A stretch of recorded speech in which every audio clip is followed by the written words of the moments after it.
Han pasado 10 años desde que pasé a la reserva, y aquí estaba solicitando un trabajo como vigilante de seguridad. La mujer presidenta de la corporación apenas echó un vistazo a mi currículum y rompió a llorar. Le he esperado durante 12 años. Esta historia comenzó en una tarde desapacible en el corazón de Madrid, cuando un viento helado mezclado con el olor a gases de escape me golpeaba en la cara. Un cansancio frío y agotador me atenazaba cada músculo. Aquel día yo, Javier Torres, un veterano con 10 años de servicio, me encontraba a los pies del altísimo rascacielos de cristal de la Corporación Horizonte. Alcé la vista y me sentí como una hormiga diminuta. En el bolsillo solo llevaba un arrugado billete de 5 euros y un escueto currículum desgastado por los bordes tras incontables revisiones. La razón por la que estaba aquí era simple y desesperada. Necesitaba un trabajo de vigilante con un sueldo suficiente para reunir algo de dinero para la próxima operación de mi hermana. Mi hermana pequeña Lucía apenas podía respirar en la planta de oncología. Por la tarde, en el edificio Horizonte, reinaba un ambiente festivo. Todos los que entraban y salían vestían camisas impecablemente planchadas con corbatas pulcras y olían a perfume caro. Solo yo llevaba una camisa vieja y descolorida, unos vaqueros gastados en las rodillas y unas zapatillas con las suelas desiguales. Apreté el currículum. Todas las sillas estaban ocupadas en su mayoría por jóvenes que discutían sobre sus numerosos títulos y certificados. Me puse en la cola en silencio. Tenía la garganta seca, pero no me atrevía ni a pensar en comprar una botella de agua. Temía no tener suficiente para el autobús Albona, temía no tener suficiente para el autobús Hospital. Cuando llegó mi turno, empujé la puerta y entré. Detrás de un escritorio se sentaba un hombre de mediana edad, con gafas de montura dorada, una camisa blanca almidonada y una corbata apretada. Sin levantar la vista preguntó secamente: «Nombre: Javier Torres». La voz me salió ronca porque en todo el día buscando trabajo no había bebido ni un sorbo de agua. Edad: 31. ¿A qué se ha dedicado hasta ahora? 12 años en el ejército en operaciones especiales. Solo entonces el hombre levantó la cabeza. Su mirada me recorrió de pies a cabeza y se detuvo en la larga y pálida cicatriz de mi muñeca. Luego tomó el currículum y frunció el ceño. En la sección de experiencia laboral solo había unas pocas palabras: comandante en la reserva Grupos de Operaciones Especiales Afganistán. Todo lo demás, la información sobre misiones, condecoraciones y logros, estaba en blanco. No porque no quisiera escribirlo, sino porque no podía. Los años en el frente impregnados de sangre y sudor, las misiones cuyo mero recuerdo traía el olor a pólvora a mi nariz, todo estaba sellado bajo el epígrafe de clasificado y enterrado junto con mi juramento. Eran historias que no se podían contar. Algunas hazañas solo las conocen el cielo, la tierra y los compañeros de armas, y eso es suficiente. Si fue militar, supongo que su salud es buena, dijo el hombre volviendo a clavar la vista en el monitor. Pero este es uno de los mejores edificios de oficinas de la ciudad y nuestra disciplina es estrictísima. Turnos de 12 horas siempre de pie. Hay que saber aguantar y no quejarse de las dificultades. ¿Podrá con ello? Podré. Mi respuesta fue suave pero firme. Por Lucía estaba dispuesto no solo a trabajar 12 horas, estaba dispuesto a no dormir durante meses. Lucía padecía una rara enfermedad de la sangre. Los médicos decían que necesitaba un tratamiento prolongado y todos los medicamentos eran carísimos. Recientemente se había empezado a hablar de un trasplante de médula ósea cuyo coste ascendía a cientos de miles de euros. Todo el dinero que había ganado durante varios años en la construcción como repartidor y descargando en el puerto se había ido en el tratamiento de mi hermana, pero seguía siendo catastróficamente insuficiente y las deudas no hacían más crecer. Trabajo de vigilante, por insignificante que pareciera a los ojos de muchos, era mi último salvavidas. Bien, deje sus documentos. Si pasa la selección le llamaremos. El hombre, doblando mi currículum, hizo un gesto con la mano como si espantara una mosca molesta. Sabía que esa respuesta significaba en esencia el final. Para un puesto de vigilante en una corporación tan grande como Horizonte, seguramente habría cientos de candidatos. Mi currículum era una hoja en blanco, a excepción de unas pocas palabras sobre mi servicio militar en las que difícilmente podrían basarse. Cuando salí del edificio, los rayos del sol poniente caían oblicuamente sobre el paseo de la Castellana. Los coches iban y venían sin cesar. Gente elegantemente vestida reía y charlaba, pero mi corazón parecía congelarse. Recordé el rostro pálido de Lucía. Recordé sus grandes ojos oscuros con los que me despedía cada vez que salía de su habitación. «Hermanito, vuelve del trabajo y cuéntame algo interesante». Apreté los dientes tratando de alejar esa imagen. Si me dejaba llevar por la emoción ahora, me derrumbaría aquí mismo en esta calle. Había oído que había otra vacante en un polígono industrial cercano y ya me disponía a ir hacia allí. Apenas di un paso, sonó mi viejo móvil en el bolsillo. Un número desconocido. Tras dudar, contesté. «Hola. ¿Es usted Javier Torres?». Sonó al otro lado una voz de mujer. Joven, pero segura y autoritaria.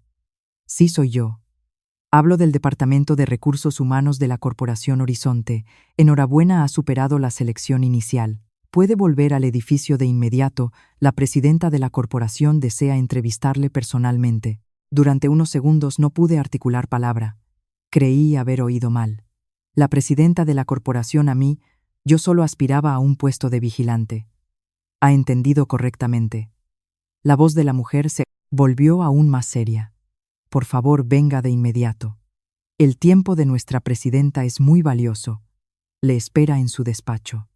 Sin darme oportunidad de hacer más preguntas, colgó. Me quedé paralizado un buen rato.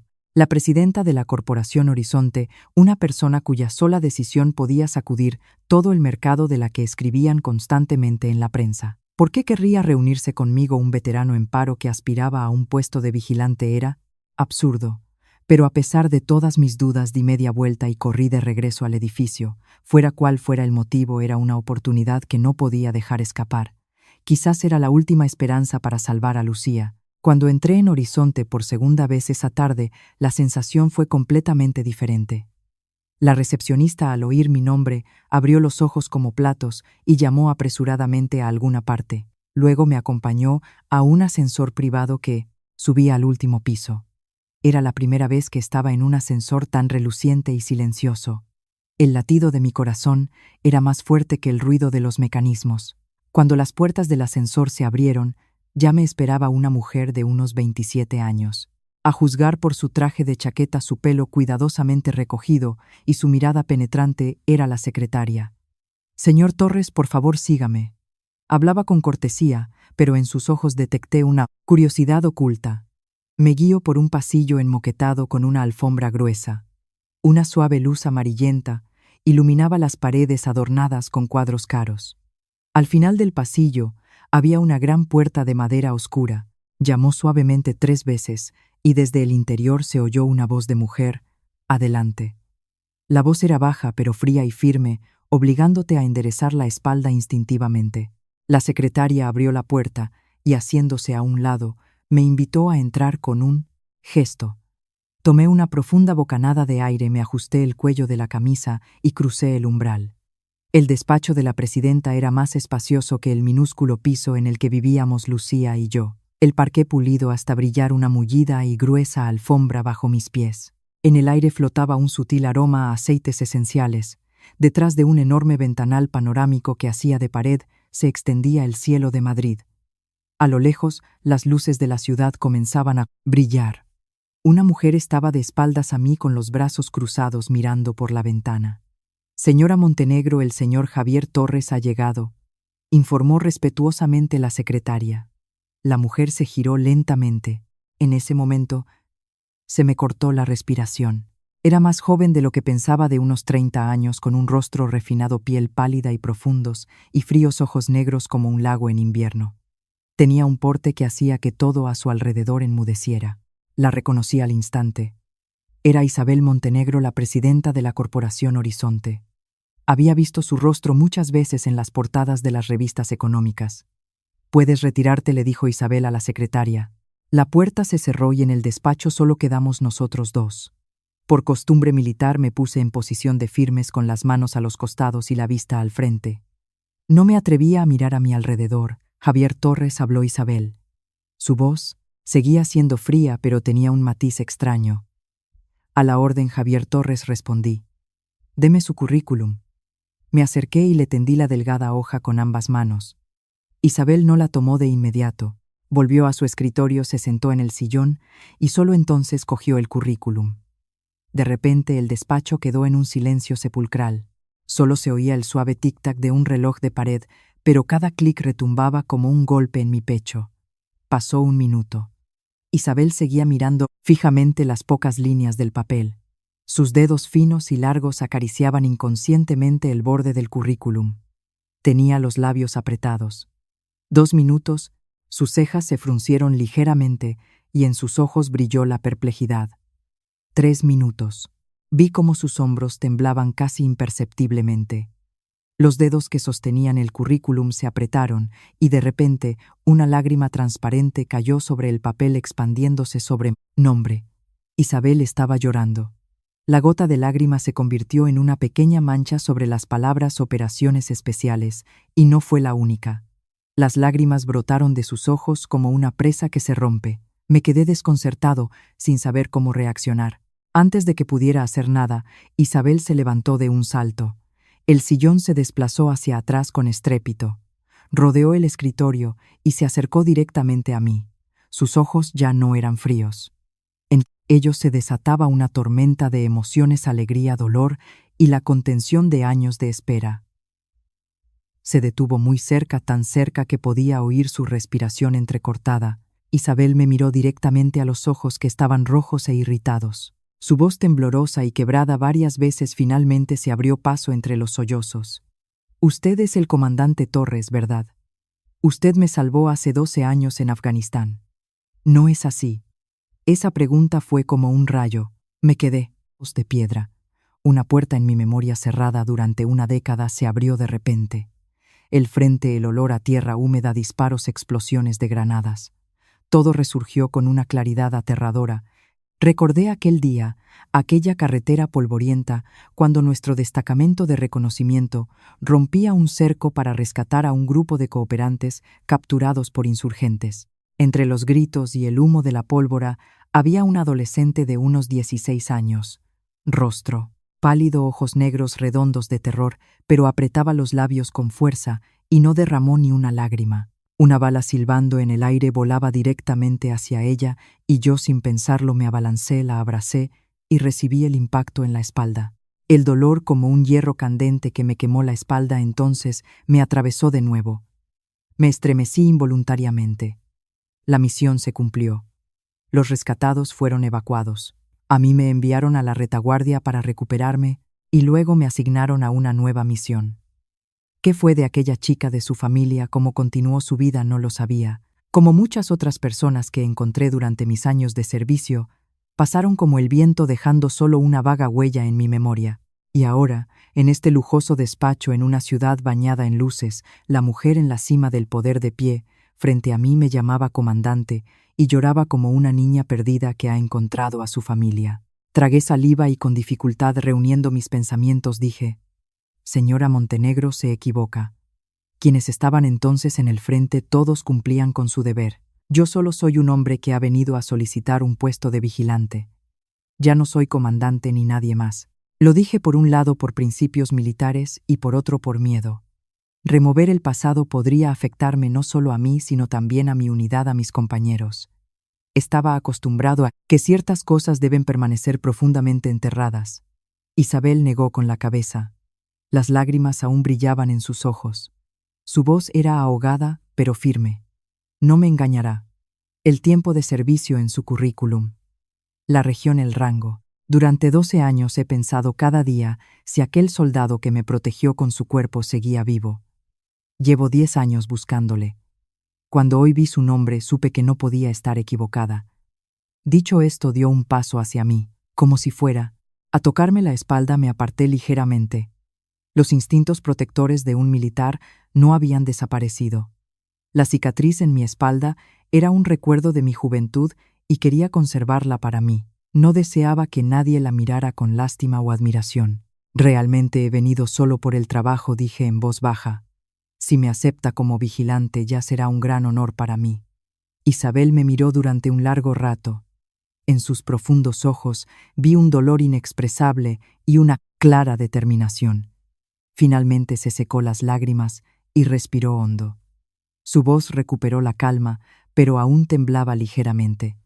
Javier, usted me salvó la vida. Esa deuda no podré pagarla ni aunque viva 1000 años. Desde hoy, lo quiera o no, ya no es un simple vigilante. Pero también tengo mis condiciones. Nuestra historia, en esencia, comenzó en ese preciso instante, en un despacho frío, con una mujer poderosa llorando, frente a mí un pobre veterano como una niña. Sobre cómo me encontré en el epicentro de la envidia y las intrigas dentro de la Corporación Horizonte, y sobre cómo la mujer a la que una vez salvé la vida me sacó en silencio del abismo de la desesperación, lo contaré la próxima vez. Isabel dijo que tenía condiciones, y como dándome tiempo para pensar, me miró en silencio con una mirada cálida pero seria. Yo permanecía de pie con los brazos caídos, mirando mis botas gastadas. En mi cabeza, todo se había enredado como un ovillo de lana. Desde que me quité el uniforme, siempre había intentado cargar con todo sobre mis hombros. Estaba acostumbrado a trabajar como obrero nocturno, en una fábrica, como mensajero, como estibador en el puerto. Podía soportar cualquier trabajo honrado por duro que fuera. Solo temía una cosa: estar en deuda, especialmente con alguien de tan alto rango como ella. Javier, me llamó Isabel en voz baja, devolviéndome a la realidad. Seré directa, sin rodeos. Primera condición: puede trabajar como vigilante, tal y como quería. Si quiere estar en la entrada principal o patrullar el perímetro, no interferiré en su relación con sus compañeros. Pero su sueldo será el de jefe de seguridad. No se admiten objeciones. Me quedé atónito. Señora Montenegro, eso. Balbuceé. Eso es como si simplemente me estuviera dando dinero. Isabel negó con la cabeza, mirándome directamente a los ojos, no dándole sino devolviéndoselo. Hace 12 años usted cambió su vida por la mía. Ahora, en nombre de la empresa, solo le devuelvo una pequeña parte.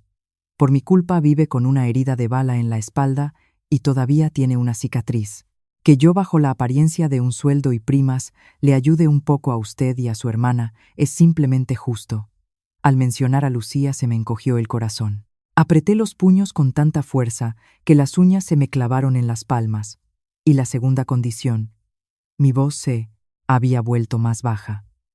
Isabel guardó silencio unos segundos, como luchando consigo misma, y luego dijo: la segunda condición: cuando llegue el momento, deberá asumir una mayor responsabilidad. No podrá esconderse eternamente detrás de la puerta de un puesto de vigilancia. Necesito a una persona de confianza que proteja no solo este edificio, sino también a la gente que hay en él. Usted defendió el frente, defendió a su país. Ahora, si es posible, me gustaría que protegiera Horizonte. Las palabras "no podrá esconderse eternamente" tocaron algo profundo en mí que llevaba mucho tiempo ocultando. Era la verdad. Desde que pasé a la reserva, había evitado inconscientemente todo lo relacionado con armas, balas y responsabilidad, deseando llevar una vida normal. Creía que bastaba con ser un hermano que podía ganar dinero para las medicinas de su hermana. Pensaba que había elegido la tranquilidad, pero a los ojos de Isabel, resulta que estaba huyendo. Abrí la boca, pero la volví a cerrar.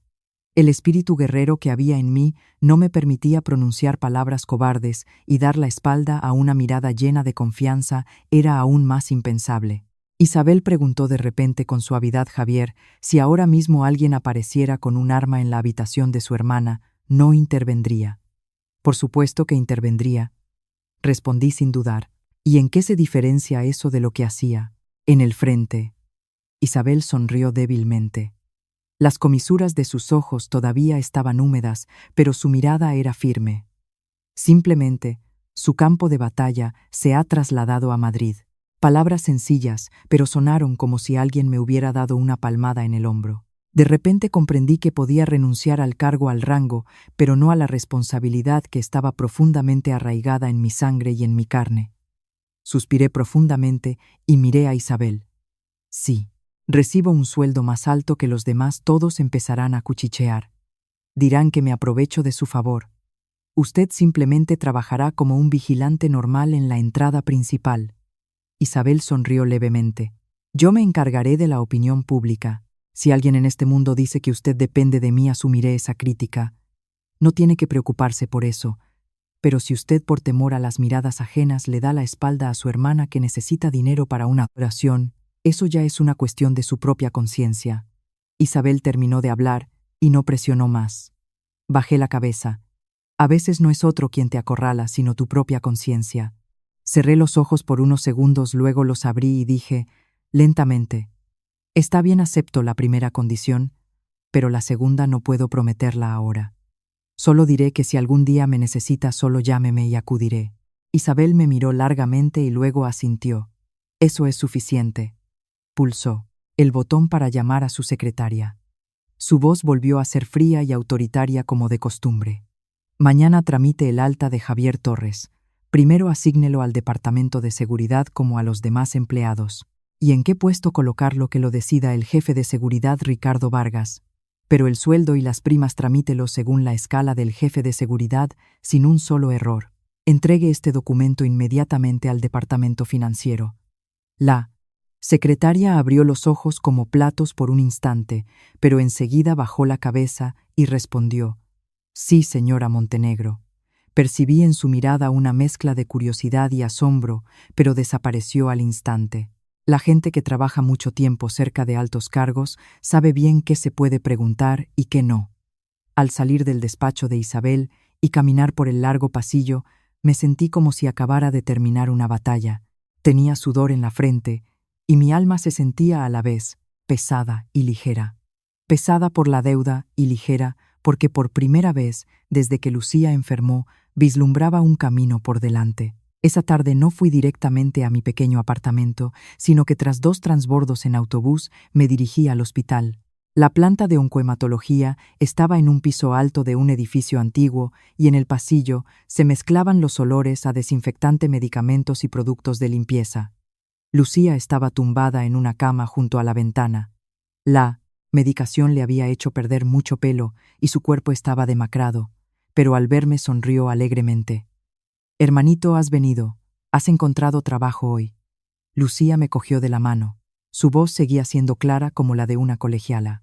Me senté en el borde de la cama y al ver sus manos delgadas, puro hueso, sentí un nudo en la garganta. No quería mentirle a mi hermana, pero tampoco quería disgustarla. «Sí, he encontrado». Me obligué a sonreír. «De vigilante en el edificio más alto de la ciudad. El sueldo es bueno, así que come bien, coge fuerzas y prepárate para la operación». Lucía abrió los ojos de par en par. «De verdad sabía que te cogerían. Solo con que te pongas derecho se nota que eres militar». Soltó una risita y de repente bajó la voz y la mirada. «Pero no te agotes. Y si es demasiado duro, no tienes por qué aguantar por la fuerza». Las débiles palabras de Lucía se me clavaron en el corazón. Antes eras una chica alegre, le encantaba dibujar y adoraba el mar. Pero en los últimos años pasaba más tiempo en el hospital que en el patio del colegio. Le acaricié la cabeza y dije en voz baja: «Por muy duro que sea el trabajo, si puedo ganar dinero para tu tratamiento, lo aguantaré todo. Tú no te preocupes por nada». «Vale», asintió Lucía sin dejarme terminar y se giró hacia la ventana para ocultar las lágrimas. Vi como una lágrima caía sobre la almohada. Ella sabía perfectamente la gravedad de su enfermedad, simplemente no se atrevía a decirlo en voz alta. Y yo, sabiéndolo con más razón, no podía rendirme. Esa noche, tumbado en un catre junto a su cama, con el sonido del goteo y la respiración pesada de otros pacientes, repasé una y otra vez las palabras de Isabel. Una frase no se me iba de la cabeza. No podrá esconderse eternamente detrás de la puerta de un puesto de vigilancia. De repente comprendí que no hablaba solo del trabajo, sino de toda mi vida. Hay cosas de las que un hombre nunca debe huir. La responsabilidad por su familia, la responsabilidad hacia la persona que una vez creyó en ti. Al día siguiente me puse de nuevo mi vieja camisa y mis pantalones planchados y fui a Horizonte a formalizar mi contrato. En Recursos Humanos me dieron a firmar los documentos, me hicieron una foto para la acreditación y me tomaron las huellas dactilares. Todo fue rápido. Solo cuando la empleada encargada de las nóminas me dijo la cantidad que iba a recibir mensualmente, me quedé helado por un momento. Era varias veces superior al sueldo de un vigilante normal del que había oído hablar. Quise preguntar, pero la empleada, sonriendo, dijo en voz baja: «No se sorprenda. Es una decisión de la presidenta, nosotros solo la ejecutamos». No se preocupe. Limítese a hacer bien su trabajo. Por su tono comprendí que allí estaban acostumbrados a que si la jefa tomaba una decisión era definitiva, y nadie tenía derecho a saber el motivo. Solo me quedaba poner mi firma en silencio en la pequeña casilla al final de la hoja. La mano me temblaba ligeramente, pero sabía que a partir de ese momento mi camino había tomado otra dirección. Después de comer fui a conocer al jefe de seguridad, Ricardo Vargas. Aparentaba unos 45 años, de complexión fuerte, pelo corto y rostro anguloso. Pero su mirada era un poco espinosa, y las comisuras de sus labios siempre estaban ligeramente curvadas en una mueca de desdén. Me midió de pies a cabeza, luego se acercó y me tendió la mano para saludar, pero la apretó más de lo normal como si probara mi fuerza. «Así que tú eres Javier Torres, veterano dices», preguntó con un ligero desprecio. «He oído bien. Te ha llamado la mismísima presidenta. Increíble». No me gustó su tono desafiante, pero mantuve la cortesía. «Sí, serví en el ejército. Y lo del caso especial supongo que fue una casualidad». Ricardo Vargas soltó una risita. «En este mundo no hay casualidades, amigo. Nadie que baja desde la cima es una persona corriente. En cualquier caso, ya que estás en nuestro equipo, haz todo según las normas. Y no te creas que eres especial». Asentí. «Sí, solo necesito un trabajo estable. Donde quiera que me ponga, me esforzaré». Ricardo Vargas me examinó una vez más y luego, dándose la vuelta, gritó: «Perfecto. Entonces a partir de mañana vigilarás la entrada de servicio. Por allí apenas pasa gente, solo camiones, así que será aburrido. Pero vienes del ejército, aguantarás, ¿verdad?» Sí, entendí sus intenciones. Los puestos difíciles suelen ser para aquellos a quienes se quiere poner a prueba o en su sitio, pero a mí no me importaba. Comparado con las marchas nocturnas por cordilleras montañosas, comparado con el hambre en un bosque perdido, la entrada de servicio de Horizonte no era nada. Me preocupaban más las miradas de los otros vigilantes. Me miraban y cuchicheaban a mis espaldas. «Seguro que tiene enchufe arriba, si hasta le han llamado al despacho de la presidenta. Probablemente sea un conocido de alguien. La vigilancia es solo una tapadera y cobra varias veces más que nosotros». Hablaban en voz baja, pero no tanto como para que no los oyera. No me giré, solo sonreí amargamente para mis adentros. Ciertamente en este mundo pocos conocen toda la verdad sobre otra persona. No sabían de la bala en mi pasado, no sabían que Lucía estaba en el hospital y no sabían cuánto dudé antes de firmar aquella nómina. Pero no los culpaba. Fui soldado y he visto a todo tipo de gente. Comprendía que cada uno ve el mundo a su manera desde su propia situación. Solo necesitaba mantener la calma en mi alma. El viento de otoño que soplaba desde la sierra se colaba detrás del edificio y calaba hasta los huesos. Estaba de pie con mi nuevo y almidonado uniforme de vigilante en la entrada de servicio de Horizonte, observando los camiones que entraban, revisando documentos y anotando la hora de entrada. Un trabajo monótono, pero sorprendentemente mi alma se sentía un poco más tranquila. Quizás porque por primera vez en mucho tiempo sentía que estaba en mi sitio, en un puesto que debía proteger, y detrás de él estaban mi familia, el hospital y mi hermana. Y en algún lugar muy arriba una mujer que me apoyaba en silencio. Miré al cielo gris y pensé para mis adentros: Lucía, aguanta un poco más. Tu hermano permanecerá aquí inquebrantable hasta el día en que el médico diga que podemos salir del hospital de la mano y pasear por la orilla del río respirando no el olor a medicinas sino el viento fresco. No sabía que en ese mismo momento, en el piso más alto, Isabel también estaba de pie junto a la ventana, mirando hacia abajo a la solitaria figura con uniforme de vigilante que mantenía la espalda recta bajo el viento frío. En su alma se mezclaban el alivio, el sentimiento de culpa y otro sentimiento al que le resultaba difícil ponerle nombre. Pero esa ya era su historia, y sobre cómo comenzaron a manifestarse las sospechas y la envidia dentro de la corporación, y cómo la salud de Lucía sufrió cambios inesperados, lo contaré en la siguiente parte.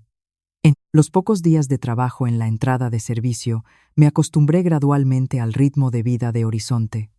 Por la mañana los camiones traían mercancías, por la tarde se iban. Las noches eran aún más tranquilas. Solo se oían los cambios de turno de los vigilantes y el susurro del viento en los árboles del aparcamiento. El trabajo era rutinario. El cuerpo se cansaba, pero mi ánimo estaba mucho más sereno que en aquellos meses en los que aceptaba cualquier trabajo que surgiera. Al menos ahora tenía un ingreso mensual estable y podía pagar las facturas de Lucía sin ver las miradas compasivas de las enfermeras. Lucía, sabiendo que había empezado a trabajar, esperaba mi llegada al hospital cada día. Después de mi turno cogía el autobús y me iba a verla. A veces cuando llegaba, ya estaba dormida. Bajo la tenue luz amarilla su rostro parecía completamente pálido. Me sentaba junto a su cama, le sostenía la mano y, escuchando su débil respiración, me hacía una promesa: «Nunca te rindas. Soy su hermano, debo ser fuerte». Pero esta frágil calma no duró mucho. En el equipo de seguridad, el nombre de Javier Torres se mencionaba cada vez con más frecuencia, no porque cometiera errores, sino porque seguía las reglas con demasiada rigidez. Una tarde, un camión con componentes electrónicos valorados en varios millones de euros llegó al almacén más tarde de la hora prevista. Los documentos no coincidían con los datos del sistema y exigí una segunda verificación. El conductor empezó a irritarse y a gritar que yo era un inflexible. Aseguraba que desde arriba ya lo habían arreglado todo, pero negué con la cabeza y le exigí que obtuviera la confirmación directamente del responsable. Al final, tras media hora de discusión, el camión tuvo que marcharse. Resultó que era una entrega errónea. Este incidente fue reportado a los superiores. No me regañaron, sino que me elogiaron por cumplir las normas. Pero al mismo tiempo sentí claramente las miradas de desaprobación de algunos compañeros, especialmente de Ricardo Vargas. Esa noche me llamó a su despacho, cerró la puerta y, bajando la voz, dijo: «Javier, reconozco que trabajas bien, pero recuerda que aquí no solo hay reglas, sino también relaciones. Si fueras un poco más flexible, todo sería más fácil para todos». Entendí su insinuación. Quería decir que a veces saber hacer la vista gorda es más importante que los principios. Pero a mí, que había estado en el frente, me costaba aceptar esas palabras. «Estoy acostumbrado a trabajar siguiendo órdenes y reglas», dije lentamente. «Si algo sucede, el primer responsable seré yo, por eso no puedo ser flexible sin criterio». Ricardo Vargas me miró largamente. Su mirada se volvió fría, testarudo como todos los militares. No respondí. No sabía si era testarudo o no. Solo sabía que si del almacén desaparecía alguna nimiedad, se podría arreglar de alguna manera. Pero si se trataba de equipos por valor de millones, las consecuencias no las podría soportar una sola persona. Después de esa conversación, me trasladaron de la entrada de servicio al turno de noche en el almacén auxiliar. El trabajo se volvió más pesado y el horario caótico, pero sin una sola queja lo acepté en silencio. Sabía que esto se había hecho a través de informes internos, no directamente a través de mí. Una noche, mientras estaba en mi puesto, sonó el teléfono. El número de Isabel. Salí al pasillo para contestar. «Javier tiene algún problema». La voz de Isabel al otro lado era suave, pero no podía ocultar su preocupación. «Todo en orden», respondí. «El trabajo de siempre. Ya me he acostumbrado a los turnos de noche». Isabel guardó silencio unos segundos y luego, aún más bajo, dijo: «Si alguien le está presionando, dígamelo. No lo soporte todo solo». Sabiendo que no podía verme, sonreí débilmente. «No se preocupe. He pasado por cosas 100 veces más difíciles. Este trabajo no es nada». Isabel suspiró suavemente. «Siempre dice lo mismo, pero no olvide que ahora no está solo». Esas palabras me tocaron ligeramente el corazón. Apreté los labios sin saber qué más decir. Había una extraña distancia entre nosotros. Nos entendíamos a través de momentos vividos al borde de la vida y la muerte en el pasado, pero nuestras posiciones actuales eran demasiado diferentes. Pocos días después, el estado de Lucía empeoró repentinamente. El médico dijo que sus valores sanguíneos habían caído en picado. Necesitaba transfusiones constantes y había que ponerla en lista de espera para un trasplante de médula ósea lo antes posible. Al oír esto, me quedé de pie aturdido en la puerta del despacho del médico. El coste de la operación me aplastaba como una montaña. Incluso con todo, mi sueldo y mis antiguos ahorros, era una suma inasumible. Esa noche no volví a Horizonte, sino que me quedé con Lucía en el hospital. Tenía fiebre alta y en su delirio susurraba «hermanito». Me senté junto a su cama, le sostuve la mano y, viendo gotear el suero, sentí que el corazón se me partía. Había mirado a la muerte a la cara, en el campo de batalla había visto caer a mis compañeros, pero nunca me había sentido tan impotente como ahora. Tarde en la noche, cuando Lucía se durmió, salí al pasillo y encendí un cigarrillo. Nunca antes había necesitado tanto uno. En mi cabeza solo había un pensamiento: dinero.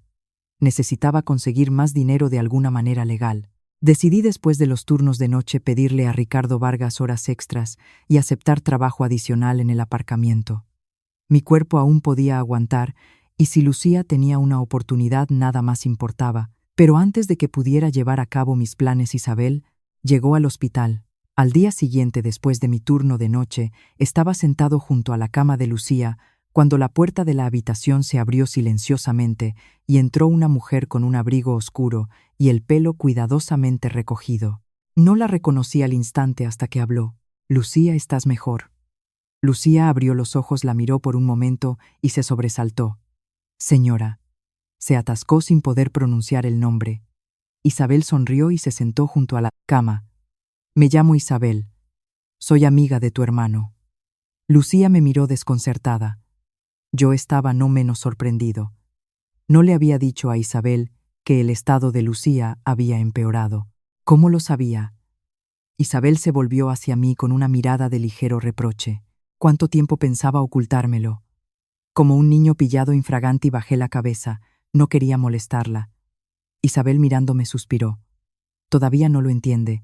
A veces intentar hacerlo todo solo no es fortaleza, es autotortura». Luego se dirigió suavemente a Lucía. «No te preocupes. Concéntrate en recuperarte. El dinero es cosa de tu hermano y de tu tía. Tu trabajo es sobrevivir y luego ir con tu hermano al mar a pintar cuadros. ¿Entendido?». Lucía se mordió el labio y las lágrimas rodaron por la almohada. Le apretó la mano con fuerza y susurró con voz débil: «Gracias, tía». Yo estaba de pie a su lado con un nudo en la garganta. Comprendí claramente que Isabel había hecho algo a mis espaldas, y era algo que superaba con creces mis posibilidades. Solo después de hablar con el médico, supe que la mayor parte del coste del trasplante de médula para Lucía había sido garantizado por una fundación benéfica y la cantidad restante ya había sido adelantada. Quién estaba detrás de esa fundación se podía adivinar sin palabras. Esa tarde acompañé a Isabel a salir del hospital. El viento seguía siendo frío y la luz de las farolas caía sobre sus delgados hombros. Me detuve en los escalones y la miré directamente a los ojos. «¿Cómo puedo pagarle todo esto?». Isabel, mirándome, entrecerró los ojos. «Ya lo pagó todo hace 12 años. No quiero estar en deuda toda la vida». Ella negó con la cabeza. «No es usted quien me debe a mí. Simplemente estamos salvando una vida juntas. La vida de su hermana. Creo que si se tratara de un ser querido mío, usted habría hecho lo mismo». Guardé silencio. En mi alma la línea entre la deuda y el afecto se estaba volviendo cada vez más borrosa. Temía ese sentimiento. Sabía que si me adentraba demasiado podría no volver ileso. Pocos días después, cuando los documentos para el trasplante de médula de Lucía estaban listos en Horizonte, también empezaron a acumularse nubarrones. Sentí claramente que en la mirada de Ricardo Vargas hacia mí ya no había solo recelo, sino una hostilidad abierta. Durante las guardias nocturnas empezaron a ocurrir cosas extrañas. Los informes se modificaban, los registros de salida de mercancías desaparecían y volvían a aparecer.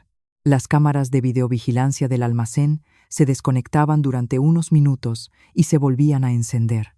Cada vez que informaba de ello, Ricardo Vargas lo descartaba atribuyéndolo a fallos técnicos. Mi instinto de soldado se despertó. Sabía que si se unían todos estos incidentes, aparentemente menores, ya no se trataba de un simple fallo técnico.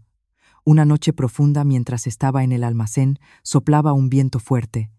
A lo lejos vi una sombra que, pegada a la pared, se movía evitando las cámaras de videovigilancia. Mi corazón empezó a latir con más fuerza. No me apresuré a informar, sino que la seguí sigilosamente en la oscuridad. A partir de ese momento comprendí que mi camino ya no sería una tranquila guardia. Y ya que había pisado ese camino, tendría que enfrentarme no solo a las intrigas dentro de la corporación, sino también a los recuerdos del pasado que despertaban en mí. Sobre lo que sucedió después, cuando estalló un gran escándalo que sacudió todo Horizonte y sobre si tuve que elegir entre quedarme detrás de la puerta del puesto de vigilancia o volver a adentrarme en el epicentro de la tormenta, lo contaré en la siguiente parte. Esa noche, la sombra que vi se deslizaba con facilidad sobre el frío suelo de cemento, moviéndose a lo largo de la pared del almacén bajo la luz intermitente de los altos focos que tan pronto lo iluminaban todo como lo sumían en la oscuridad. Comprendí que la forma de andar de esa persona no era la de ningún conductor ni vigilante conocido. Con el instinto de alguien que ha sobrevivido al borde de la vida y la muerte, ralenticé los latidos de mi corazón. Sin coger la radio ni hacer ruido, me mantuve a una distancia prudencial como una vez aceché al enemigo en la maleza. El hombre se detuvo junto a la puerta del almacén B3, donde se guardaban los componentes electrónicos de importación. Se agachó rápidamente, como si ya supiera la ubicación de la cerradura. Un brillo metálico centelleó y se apagó al instante. En apenas unos segundos, la puerta se abrió silenciosamente. Sin un solo ruido, contuve la respiración. Ya no había dudas. Se trataba de un intruso bien preparado. Cuando avancé lentamente a punto de encender la linterna, oí de repente unos pasos apresurados detrás de mí. Me giré instintivamente. A 10 metros de mí estaba Ricardo Vargas. En su mano sostenía una linterna cuya luz se deslizó por mi cara. «Javier, ¿qué haces aquí a estas horas?» En su voz no había preocupación sino sospecha. En ese momento, el desconocido dentro del almacén desapareció y la puerta recién abierta se cerró de golpe. Comprendí que con la repentina aparición de Ricardo Vargas no podría manejar la situación. Me pareció que había entrado un extraño en el almacén y fui tras él. Respondí brevemente. Ricardo Vargas se acercó y, apuntándome con la linterna directamente a la cara, entrecerró los ojos. «Un extraño, aquí todos somos de la casa. ¿Quién más podría haber aparte de ti durante tu turno? No hay necesidad de ser tan suspicaz». Sin apartar la mirada, le miré directamente a los ojos. La puerta del almacén B3 acaba de ser forzada con una herramienta profesional. En la lista de accesos de hoy eso no estaba previsto. Ricardo Vargas se quedó paralizado una fracción de segundo. Fue un instante muy breve, pero no se me escapó. Luego esbozó una sonrisa torcida. Probablemente alguien del servicio técnico se olvidó de informar. Mañana lo investigaremos. Es mejor comprobarlo ahora mismo. Mi voz era fría como el viento nocturno. Ricardo Vargas dejó de sonreír. En su rostro se reflejaba un claro descontento. «Javier, llevas poco tiempo aquí, así que no te excedas en tus funciones. Del almacén me encargo yo y el equipo de administración. Tú vuelve a tu puesto». Dicho esto, se dio la vuelta y masculló con fastidio novato. Me quedé unos segundos bajo la luz del foco. En mi cabeza uní todas las pistas de los últimos días, las cámaras parpadeantes, los registros de almacén modificados, el comportamiento evasivo de Ricardo Vargas. Todo encajaba en un panorama aterradoramente claro. Pero no tenía pruebas. Sin pruebas no podía contárselo a Isabel ni armar un escándalo. Volví a la entrada del almacén y continué mi guardia como si nada. Pero esa noche apenas quité ojo del sector B3. No hubo más movimientos. Ese silencio no me tranquilizaba, al contrario, me recordaba la calma que precede a la tormenta. A la mañana siguiente llegué al hospital antes de lo habitual. A Lucía la habían trasladado a la sala preoperatoria. Había adelgazado notablemente, pero al verme sonrió débilmente. Me senté junto a su cama y le conté algunas trivialidades del trabajo, ocultando cuidadosamente mis funestos presentimientos. Lucía me cogió de la mano y preguntó en voz baja: «Hermanito, cuando termine la operación, ¿me llevarás al mar? Quiero pintar las olas». Asentí intentando sonreír lo más radiante posible. «Claro, te lo prometo». Pero cuando solté su mano y me di la vuelta, sentí un peso en el corazón. No temía las dificultades ni los peligros. Solo temía que si algo salía mal mientras Lucía estuviera en la mesa de operaciones, no sería capaz de mantener la sangre fría para afrontarlo todo. Ese mismo día Isabel me citó en su despacho. Estaba de pie junto a la ventana mirando los coches de abajo. Cuando entré se giró. En sus ojos había un ligero cansancio. «Javier, ¿qué pasó ayer en el almacén?», preguntó directamente. Me sorprendió. Evidentemente ya estaba al tanto. Hubo una intrusión, pero no desapareció nada. Ricardo Vargas dijo que lo investigaría mañana. Isabel me miró largamente y luego negó ligeramente con la cabeza. Ricardo Vargas acaba de pedirme permiso para desconectar el sistema de videovigilancia del almacén durante 2 días para una revisión. El motivo es mantenimiento técnico, pero el servicio técnico me ha informado de que no han recibido ninguna orden oficial. Sentí como si una piedra me cayera en el alma. Mis sospechas ya no eran vagos presentimientos. Hay que reforzar la seguridad del almacén de inmediato, dije lentamente. Y yo vigilaré. No le informe de esto a Ricardo Vargas. Isabel asintió. Su mirada se volvió severa. Tenga cuidado. Si es como usted piensa, detrás de esto hay gente importante. Salí de su despacho con una sensación clara. A partir de ese momento ya no era solo un vigilante que custodiaba una puerta. También había dado un paso hacia ese abismo sin fondo. Esa noche me ofrecí voluntario para cubrir el turno de un compañero. Tal y como dijo Isabel, las cámaras del sector B3 estaban temporalmente desconectadas con el pretexto de mantenimiento. Aparentemente todo estaba tranquilo, pero en mi interior la tensión no disminuía ni un segundo. Cerca de las 2 de la madrugada, cuando la zona del almacén se sumió en un silencio casi total, volví a ver aquella sombra familiar. Esta vez eran 2. Se movían muy rápido y de forma coordinada, claramente gente bien entrenada.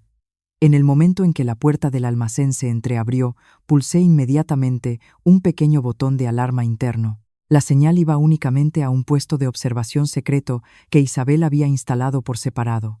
Salí de mi escondite y les apunté con la linterna. ¿Quién anda ahí? Las 2 sombras se quedaron inmóviles por un instante y luego se lanzaron en direcciones opuestas, uno hacia la valla, el otro hacia mí. En su mano brilló un objeto metálico. Instintivamente lo esquivé y al mismo tiempo le agarré la muñeca, torciéndole el brazo bruscamente. En el silencio de la noche un hueso crujió secamente. Gritó de dolor. Lo derribé al suelo, le presioné la espalda con la rodilla y, inmovilizándole el brazo a la espalda, lo neutralicé. El otro ya había logrado saltar la valla hacia el aparcamiento y desaparecer en la oscuridad. No lo perseguí. Ahora lo más importante era conservar la prueba que tenía en mis manos. Cuando llegaron los refuerzos, el hombre que había detenido llevaba una máscara, pero cuando se la arranqué se me heló la sangre. Era un empleado del servicio técnico subordinado de Ricardo Vargas. En ese mismo momento apareció el propio Ricardo Vargas. Al ver la escena, se puso pálido. «Javier, ¿qué estás haciendo?», rugió. No respondí, solo le miré directamente a los ojos. En su mirada ya no vi al jefe de seguridad, sino a un hombre acorralado. Poco después llegó Isabel. No gritó ni mostró pánico. Miró al técnico capturado, luego a Ricardo Vargas, y con una voz helada y tranquila, dijo: «Explíquese». Ricardo Vargas se quedó mudo y en su frente, bajo el frío aire nocturno, brotó el sudor. El técnico, con la cabeza gacha, no dijo una palabra. Pocos minutos después, bajo la presión de la seguridad superior y las pruebas encontradas en el lugar, el técnico lo confesó todo. Actuaba bajo las órdenes de Ricardo Vargas, intentando sacar los componentes, y el segundo era un enlace exterior que debía recibir la mercancía. Por cada operación exitosa, se repartían cientos de miles de euros. A Ricardo Vargas no le quedaba escapatoria. Cuando le pusieron las esposas, se giró hacia mí, y con una mezcla de odio y miedo en los ojos, dijo: «Javier, bien hecho, pero esto no te saldrá gratis». Mirándole respondí con calma: «Solo hacía mi trabajo». Cuando el coche de policía se los llevaba por el este ya clareaba. Isabel estaba a mi lado, y mirando las luces rojas que desaparecían en la niebla del amanecer, dijo en voz baja: «Si no hubiera sido por usted hoy, Horizonte habría perdido componentes por valor de decenas de millones». Negué con la cabeza. Solo cumplí con mi deber. Isabel me miró largamente y de repente dijo: «Javier, después de esto, ya no podrá quedarse solo en la entrada de servicio. Aceptaría pasar a mi servicio de seguridad especial». Antes de que pudiera responder, mi teléfono sonó como un loco en mi bolsillo. El número del hospital. Un mal presentimiento me invadió y la mano que sostenía el teléfono me temblaba ligeramente.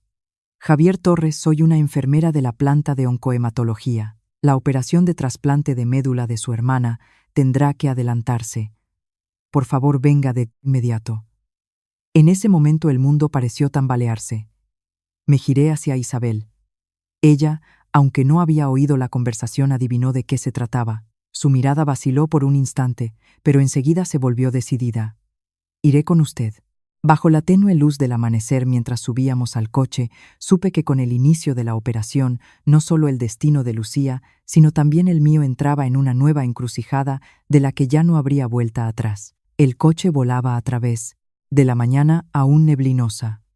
Yo estaba sentado junto a Isabel con las manos entrelazadas mirando al frente.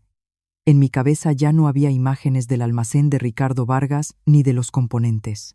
Solo el rostro pálido de Lucía bajo la luz de la lámpara del hospital y su pequeña mano que siempre se aferraba a la mía cuando me iba. Isabel conducía en silencio, concentrada en la carretera, pero sabía que estaba tan preocupada como yo. Hay preocupaciones que no necesitan palabras. Se transmiten a través de la fuerza con la que se agarra el volante. Cuando llegamos al hospital, la operación ya estaba preparada. El pasillo frente al quirófano brillaba con frialdad, y el olor a desinfectante era tan fuerte que me dolía la cabeza. Sacaron a Lucía de la habitación en una camilla. Su pequeño cuerpo estaba sepultado bajo una multitud de aparatos y tubos. Abrió los ojos, me miró y movió los labios apenas perceptiblemente. «Hermanito». Corrí y le cogí la mano. «Hermanito está aquí, no tengas miedo, solo duerme un poco. Y cuando te despiertes, todo estará bien». Lucía asintió débilmente, dirigió su mirada a Isabel y con esfuerzo esbozó una leve sonrisa. «Tía Isabel, después le pintaré un mar precioso de regalo». Isabel se inclinó y le puso la mano en la frente. Su voz temblaba ligeramente, pero seguía siendo tierna. «Esperaré. Tienes que despertarte y pintarme ese cuadro». Metieron la camilla en el quirófano y la puerta se cerró muy lentamente justo delante de mis ojos. El seco clic de la cerradura pareció cortar el último y delgado hilo de esperanza que me quedaba. Me quedé de pie aturdido en medio del pasillo, sintiendo que las piernas me flaqueaban. Isabel me hizo sentar en un banco largo. Sacó una botella de agua de su bolso y me la puso en la mano. «Beba un poco. Si se derrumba ahora, ¿quién esperará a Lucía?». Asentí, pero tenía la garganta tan seca que no podía tragar ni un sorbo. La espera en un hospital es el tiempo más largo del mundo. Cada minuto, cada segundo, es como un cuchillo romo arañando los nervios. Miraba la luz roja sobre la puerta que indicaba operación en curso y rezaba todas las oraciones que sabía, aunque nunca antes lo había hecho. Pasaron 3 horas. 4. Por el pasillo pasaban otros familiares de pacientes llorando, riendo. El mundo seguía su curso normal. Y solo yo estaba congelado en ese momento. Mientras esperábamos, el teléfono de Isabel no paraba de sonar. Llamaban de la empresa, de la administración y de la policía que seguía investigando el caso de los componentes. Pero ella respondía muy brevemente, ordenando que se actuara según el protocolo, y colgaba. En ese momento incluso Horizonte había pasado a un segundo plano para ella. Después de casi 5 horas, la puerta del quirófano finalmente se abrió.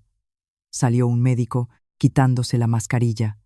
Su rostro estaba cansado, pero su mirada ya no era tensa. Me levanté de un salto. «Doctor, ¿cómo está mi hermana?». Me miró y asintió. «La operación en general ha sido un éxito. Ahora la niña está en una fase de observación especial. Las próximas 72 horas serán cruciales.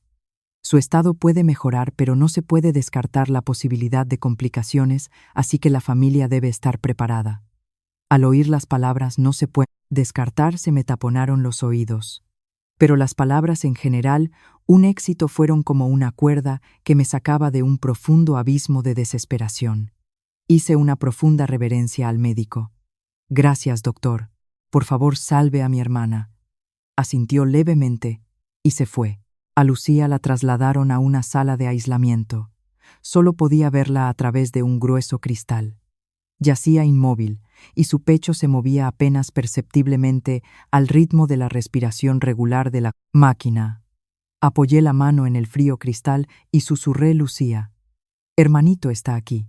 Isabel estaba de pie detrás de mí.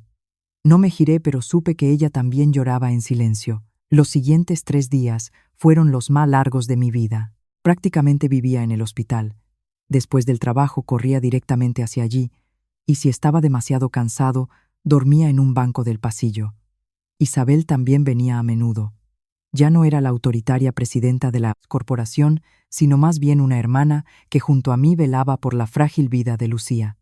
Al segundo día, a Lucía le subió la fiebre. El personal médico corría de un lado a otro. Yo estaba de pie detrás de la puerta y las manos me temblaban sin control. El miedo me dejó la mente en blanco. Si aquel día no hubiera estado en la entrada de servicio, si los componentes hubieran sido robados con éxito, si Isabel hubiera estado ocupada resolviendo esa crisis, habría podido venir al hospital conmigo. Habría conseguido Lucía las garantías para esta operación. Algunas relaciones de causa y efecto solo se entienden al mirar atrás. Todo estaba conectado por un hilo finísimo y aterrador. Al tercer día, cuando el médico informó de que los valores de Lucía empezaban a estabilizarse, me senté en el suelo del pasillo y lloré como un niño. Por primera vez en mucho tiempo no lloraba de dolor físico, sino por haber sostenido apenas la vida en mis manos. Isabel se quedó en silencio a mi lado. No dijo nada, solo me puso una mano en el hombro. Con ese ligero contacto, el nudo en mi garganta pareció hacerse aún más grande y las lágrimas brotaron con nueva fuerza. Una semana después a Lucía la trasladaron a una habitación normal. Ahora podía mantener los ojos abiertos más tiempo y un ligero rubor apareció en sus labios. Cuando entré me miró. Su mirada ya no era tan cansada. «Hermanito, soñé con el mar», dijo en voz baja. «Soñé que estaba pintando, y tú estabas detrás de mí protegiéndome del sol». Me di la vuelta para que no viera mis ojos enrojecidos. «Sí, si soñaste con el mar, significa que pronto iremos al mar». Isabel entró detrás de mí. Lucía, al verla, sonrió débilmente. «Tía Isabel, creo que he sobrevivido». Isabel se inclinó y le cogió la mano. Su voz era ahogada. «¿No lo crees? ¿Has sobrevivido de verdad, Lucía?» Las miré y mi alma se serenó. Hay lazos que, aunque no sean de sangre y no se les pueda poner nombre, están firmemente tejidos por un hilo invisible que nadie puede romper. Ese mismo día recibí la notificación oficial de traslado de Horizonte. Isabel no era de las que hablan por hablar. Creó un servicio de seguridad especial bajo su dirección directa. Me nombraron subdirector y ya no vigilaba la entrada de servicio. Pero los primeros días seguí llevando el viejo uniforme de vigilante para recordarme de dónde venía. Ricardo Vargas y sus cómplices fueron condenados. Dentro de la corporación todos estaban alborotados y sobre mí corrían rumores interminables. Algunos decían que desde el principio yo era un hombre infiltrado por Isabel. Otros, que era un agente secreto. Lo oía todo, pero no me justificaba. Sabía que cuanto más hablas, más te hundes en el pantano de los cotilleos. Simplemente hacía mi trabajo en silencio y según las reglas. Un día, durante una pausa en el trabajo, Isabel me citó en su despacho. Estaba de pie junto a la ventana de espaldas a mí. «Javier, este asunto parece zanjado, pero usted comprende que pueden quedar raíces sin arrancar». «Lo comprendo», respondí. Isabel se giró y me miró directamente a los ojos. «Por eso, quiero que esté a mi lado, no solo como el hombre que me salvó la vida, sino como alguien en quien puedo confiar absolutamente». Guardé silencio. En mi alma, la línea entre la responsabilidad y los sentimientos personales se estaba volviendo peligrosamente borrosa. Me enderecé y dije lentamente: «Permaneceré a su lado porque elegí la responsabilidad, no por una deuda ni por nada más». Isabel no sonrió. Solo asintió apenas perceptiblemente. «Eso es suficiente». Esa tarde estaba sentado con Lucía en las escaleras del hospital viendo el atardecer. Ella estaba en una silla de ruedas envuelta en una fina manta. El viento soplaba suavemente alborotando su pelo. A lo lejos, el sol ardía como una llama roja, reflejándose en los cristales de los edificios de la ciudad. «Hermanito», llamó Lucía en voz baja. «Sí, creo que he tenido mucha suerte de sobrevivir». No negó con la cabeza, sino de tenerte a ti y a la tía Isabel. Miré la ciudad donde empezaban a encenderse las luces. En mi alma reinaba una extraña paz. El camino por delante todavía era espinoso. Horizonte no era del todo estable y el estado de Lucía necesitaba una vigilancia constante. Y mi relación con Isabel también estaba en una encrucijada a la que aún no me atrevía a ponerle nombre, pero al menos en ese momento la vida era muy real, muy cercana. Y sabía que mi historia no podía terminar aquí porque en el trabajo y en los corazones de la gente me esperaban pruebas aún mayores. Durante los días siguientes, mi vida adoptó un ritmo completamente diferente. Durante el día, trabajaba en Horizonte, y por la noche visitaba a Lucía en el hospital. A veces, Isabel y yo nos quedábamos hasta altas horas de la noche en reuniones de emergencia, y otras veces me sentaba en silencio junto a la cama de mi hermana y escuchaba sus sencillas historias sobre sus sueños. Todo transcurría de manera ordenada y rutinaria. Si no fuera por la cicatriz que me quedó en el brazo, se podría pensar que todo lo que sucedió en el almacén fue solo un mal sueño. Lucía mejoraba lenta pero firmemente. Cada día el médico le permitía sentarse un poco más, comer un puré un poco más espeso. A veces se ponía caprichosa y aferrándose a mi brazo no quería hacer los ejercicios. Hermanito, es muy difícil. Le acariciaba la cabeza y le decía en voz baja: aguanta, Lucía. Si eres tan débil, ¿cómo le vas a regalar a la tía Isabel un cuadro del mar? Solo después de estas palabras sonreía y, aunque de mala gana, realizaba las indicaciones del médico hasta sudar la gota gorda. Isabel seguía viniendo regularmente al hospital, a veces con un estricto traje de chaqueta justo después de una reunión, y otras con una simple camisa con el pelo recogido a toda prisa. Cada vez que la veía sentada junto a la cama de Lucía, observando cada uno de sus movimientos con tanto esmero, sentía cómo algo en mi alma se derretía suavemente. A pesar de los negocios multimillonarios y la presión constante, esta mujer frente a mí entregaba toda su ternura a una niña con la que no la unía ni una gota de sangre. Una tarde lloviznaba. Estaba en el pasillo hablando por teléfono con el equipo de seguridad cuando vi a Isabel sola al final del pasillo. Estaba apoyada de espaldas a la pared mirando por la ventana. La luz iluminaba su rostro y vi un cansancio que no ocultaba. Terminé la conversación y me acerqué. Debe de estar cansada. Váyase a casa, descanse. Lucía ya duerme. Isabel no se giró de inmediato y dijo en voz baja: Javier, ¿alguna vez has sentido algo que teme incluso nombrar? Guardé silencio por un momento. Antes sí, continué lentamente. Ahora solo temo no tener la fuerza suficiente para proteger lo que me es querido. Isabel giró la cabeza y me miró. En su mirada vi una soledad muy profunda. Pues yo sí tengo miedo, dijo.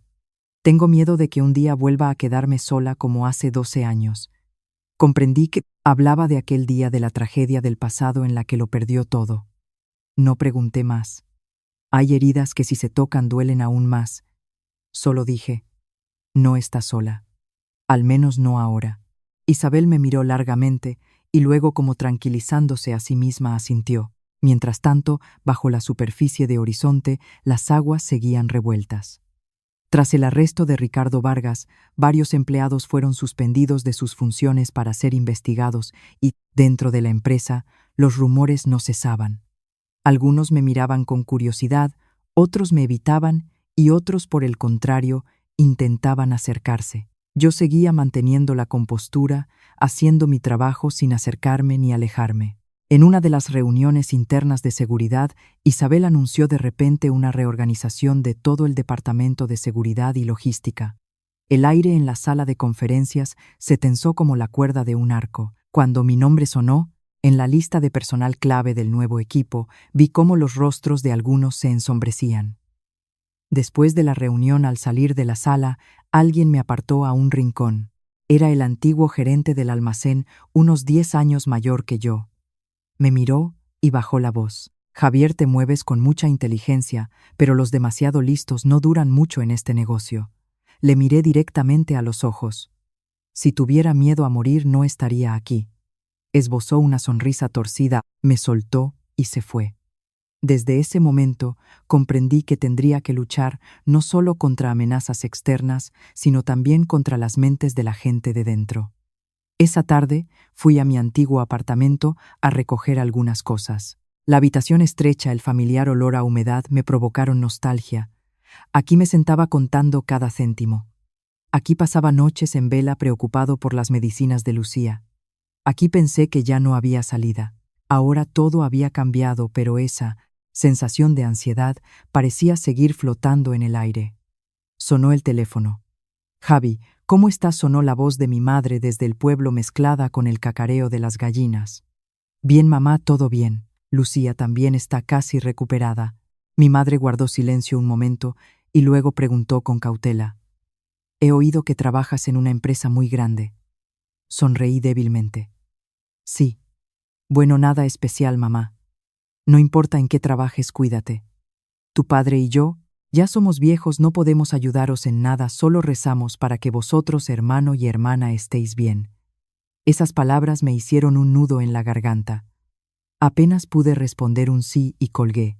Afuera, mientras tanto, la lluvia había cesado, dejando solo charcos en el asfalto. Pocos días después, dieron de alta a Lucía y continuó su tratamiento en casa. Isabel nos alquiló un pequeño apartamento cerca del hospital para que nos fuera más cómodo ir y venir. El día de la mudanza, Lucía iba en el coche y, como un niño liberado por primera vez de una jaula, miraba a su alrededor con entusiasmo. «Hermanito, ¿qué casa más bonita tenemos?», me reí. «Si es bonita, tendrás que recuperarte con más ganas para cuidarla». Isabel estaba a nuestro lado mirándonos. Su mirada era más suave de lo habitual. «Lucía estará más cómoda aquí para su tratamiento. Y usted, Javier, no tendrá que sufrir tanto con los desplazamientos». Bajé la cabeza. «Gracias». Ella negó con la cabeza. «Deje de dar las gracias. Las deudas entre nosotros, por mucho que hablemos, nunca se acabarán». La primera noche, en el nuevo apartamento, Lucía se durmió muy pronto. Yo estaba en el balcón mirando las luces de la ciudad que se encendían. Isabel también salió. «Javier, ¿alguna vez se ha arrepentido de haberse metido en mis asuntos?», preguntó en voz baja. Lo pensé un momento y respondí: «Si solo pensara en mí, probablemente habría elegido un camino más tranquilo. Pero no me arrepiento. Si no fuera por esto, Lucía, quizás no habría sobrevivido». Isabel se volvió hacia mí. Su mirada era profunda. «La tranquilidad tiene un precio. Solo temo que usted tenga que pagar más de lo que puede soportar». No respondí. El viento, trayendo los olores de la noche, soplaba suavemente. En ese momento comprendí que mi camino hacia adelante no sería fácil. Había entrado por completo en el mundo de Isabel, un mundo lleno no solo de deudas, sino también de rincones oscuros e impredecibles. Pero también sabía que desde el momento en que cogí la mano de Lucía y crucé el umbral del quirófano, desde el momento en que estuve de guardia en el almacén, aquella noche ya no había vuelta atrás. Al volver a casa, miré a Lucía durmiendo plácidamente. Su rostro estaba inusualmente tranquilo. Me juré a mí mismo que pasara lo que pasara, debía seguir adelante. A mis espaldas todavía había una pequeña vida que confiaba plenamente en mí. Y sabía que las verdaderas pruebas no habían hecho más que empezar. A medida que mi relación con Isabel se acercaba cada vez más a un límite peligroso al que era difícil ponerle nombre, desde aquella noche me sumergí más profundamente en los asuntos internos de Horizonte. Ya no era solo un trabajo de seguridad o técnico. Isabel me dio acceso a algunos sistemas de información secretos relacionados con los accionistas y los flujos financieros. Cada informe que leía me helaba la sangre. Detrás de las cifras impersonales había años de intrigas y destinos llevados al límite. Isabel dedicaba cada vez más tiempo al trabajo. A veces pasaba por el apartamento unos minutos para ver a Lucía y se iba inmediatamente. Lucía, ya recuperada, podía sentarse sola, preparar unos fideos sencillos e incluso dar cortos paseos por la habitación. Cada vez que venía, Isabel le mostraba con orgullo sus progresos y sonreía alegremente. Isabel, en los raros momentos de calma de su ajetreada vida, la escuchaba con ternura y atención. Una tarde, después de que Lucía se durmiera, Isabel se quedó más tiempo de lo habitual. No habló de trabajo, sino que me preguntó por mi pueblo natal, mis padres, sobre cómo de niño iba con mi padre a la obra, sobre mi servicio en el ejército. Yo, como aferrándome a las últimas migajas de tranquilidad, contaba muy lentamente. Isabel apenas interrumpía, solo asentía, de vez en cuando escuchando. «Javier, a veces pienso que si aquel año no hubiera pasado nada, probablemente habría vivido como una mujer normal, me habría casado, tenido hijos. Cocinaría cada día», dijo en voz baja, mirando hacia el balcón. «¿Se arrepiente?». Me arrepiento, pero los arrepentimientos no cambian nada. El viento nocturno soplaba suavemente meciendo las cortinas. En ese momento de repente vi a Isabel no a la fría presidenta de la corporación, sino a una mujer que había ido demasiado lejos por un camino sin retorno. Pocos días después, la tensión aumentó notablemente. Uno de los principales accionistas, el señor Roldán, solicitó de repente una reunión extraordinaria del Consejo de Administración. El motivo era una vaga revisión de la estructura de gestión actual. Comprendí de inmediato que era la señal oficial de un contraataque. El air en la sala à deux.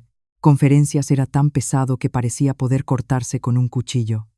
Isabel estaba sentada a la cabeza de la mesa con la espalda recta y la mirada tranquila. Las personas sentadas frente a ella sonreían con sonrisas de compromiso, pero en sus ojos había un cálculo frío. El señor Roldán habló primero. Su voz era lenta pero afilada como un cuchillo. Señora Montenegro, es usted joven y tiene capacidad de gestión, pero últimamente ha actuado con demasiada dureza, lo que ha provocado disturbios internos. Para mantener la estabilidad, creemos que es necesario revisar su papel. Se hizo el silencio en la sala. Yo estaba de pie detrás de Isabel y sentí cómo su mano se apretaba en un puño por un instante, pero se relajó de inmediato. Señor Roldán, se dirigió a él Isabel con un tono amable pero distante. Durante los últimos 10 años he protegido a Horizonte del colapso, evitando que cayera bajo el control de ninguna fuerza. Si usted considera eso disturbios, lo acepto. El señor Roldán entrecerró los ojos. ¿Y tiene usted el valor de revelar todos los abusos que ha investigado, o solo va a hacer público lo que le conviene? Isabel sonrió apenas perceptiblemente. Las irregularidades ya han sido comunicadas a las autoridades pertinentes y las cuestiones relacionadas con los asuntos internos de los accionistas quería resolverlas dentro de la familia. Pero si los señores consejeros desean que todo se sepa antes, con gusto me someteré. La atmósfera en la sala de conferencias pasó de repente de tensa a un pesado silencio. Vi cómo los rostros de algunos palidecían. Comprendieron que Isabel ya no estaba en una posición pasiva. La reunión terminó sin resultados, en un punto muerto, pero sabía que detrás de esa puerta las olas se harían aún más fuertes. Esa tarde, al volver a casa, Lucía estaba sentada pensativa en el balcón. No pintaba, no escuchaba música, simplemente con la barbilla apoyada en la mano, miraba los coches de abajo. ¿Qué pasa?, le pregunté. Lucía se giró. Sus ojos eran claros, pero parecían más profundos que antes. ¿La tía Isabel últimamente comparte contigo algún problema? Dudé un poco. Sí, pero es todo por trabajo. Lucía asintió y bajó la voz. Tengo miedo de que le vuelva a pasar lo mismo que antes, cuando aquellos señores la acorralaron. De repente comprendí que Lucía no era tan ingenua como pensaba, que entendía muchas cosas, pero simplemente no las decía. Eso no volverá a pasar, dije con firmeza. Lucía me miró largamente y luego sonrió débilmente. Entonces, hermanito, cumple tu palabra. Pocos días después, ocurrió un suceso que aceleró todos los procesos. En Internet apareció un artículo anónimo. En él se decía que Horizonte, a través de sus filiales, manipulaba el mercado y blanqueaba dinero. La información del artículo era aterradoramente precisa, pero distorsionada de la manera más desfavorable para Isabel. Las acciones de Horizonte se desplomaron el primer día de cotización. El teléfono de Isabel no paraba de sonar, los socios cancelaban contratos, los bancos suspendían los créditos. El Consejo de Administración exigió una reunión de emergencia. Estaba en el despacho de Isabel, mirándola sentada inmóvil frente a la pantalla. La luz azul del monitor iluminaba su pálido rostro. Alguien de dentro ha filtrado la información, dije. Isabel asintió apenas perceptiblemente. Lo sé. E incluso sé quién. Se volvió hacia mí y dijo: Javier, ¿puede dejar a Lucía unos días con su médico? No quiero que vea lo que va a pasar. Se me heló el pecho. Teme que pase algo. Isabel me miró sin rodeos. Temo que no se detengan en los problemas económicos. Esa noche recogí las cosas de Lucía. No hizo muchas preguntas, obedeció en silencio. Antes de salir me apretó la mano con fuerza. Hermanito, no dejes sola a la tía Isabel. Asentí. No te preocupes. Recupérate bien. El resto lo arreglo yo. Cuando el coche que se llevaba a Lucía se fue, lo seguí con la mirada durante mucho tiempo. Sentí un extraño vacío en mi alma, como si la parte más débil de mí hubiera sido apartada de este campo de batalla. Esa noche Isabel se quedó hasta tarde en la empresa y yo hice guardia en el vestíbulo con el equipo de seguridad. Cerca de la medianoche la luz de todo el sistema parpadeó y se apagó por unos segundos. Cuando se activó la alimentación de emergencia, descubrí que la señal de las cámaras del aparcamiento subterráneo había desaparecido. «Intrusión», grité. Cuando bajamos corriendo junto al almacén técnico, había un coche desconocido y la puerta del almacén estaba forzada. Era una clara señal de advertencia. Isabel bajó conmigo. De pie en medio del aparcamiento, subterráneo lleno del olor a gasolina y hormigón húmedo, su rostro era glacial. «Finalmente se han mostrado», dijo. Instintivamente me interpuse delante de Isabel. «Suba. Yo me encargo de esto». Isabel me miró. En su mirada había preocupación y determinación. «Javier, sé que a partir de esta noche ya no tendré vuelta atrás, pero usted todavía la tiene». Negué con la cabeza. «Si usted está aquí, yo también». En ese momento, bajo la fría luz del aparcamiento subterráneo, vi en los ojos de Isabel una vacilación casi imperceptible que siempre intentaba ocultar. Pero ninguno de los dos dijo nada más. Hay cosas que cuanto más se habla de ellas, más peligrosas se vuelven. Sabía que la verdadera batalla había comenzado oficialmente.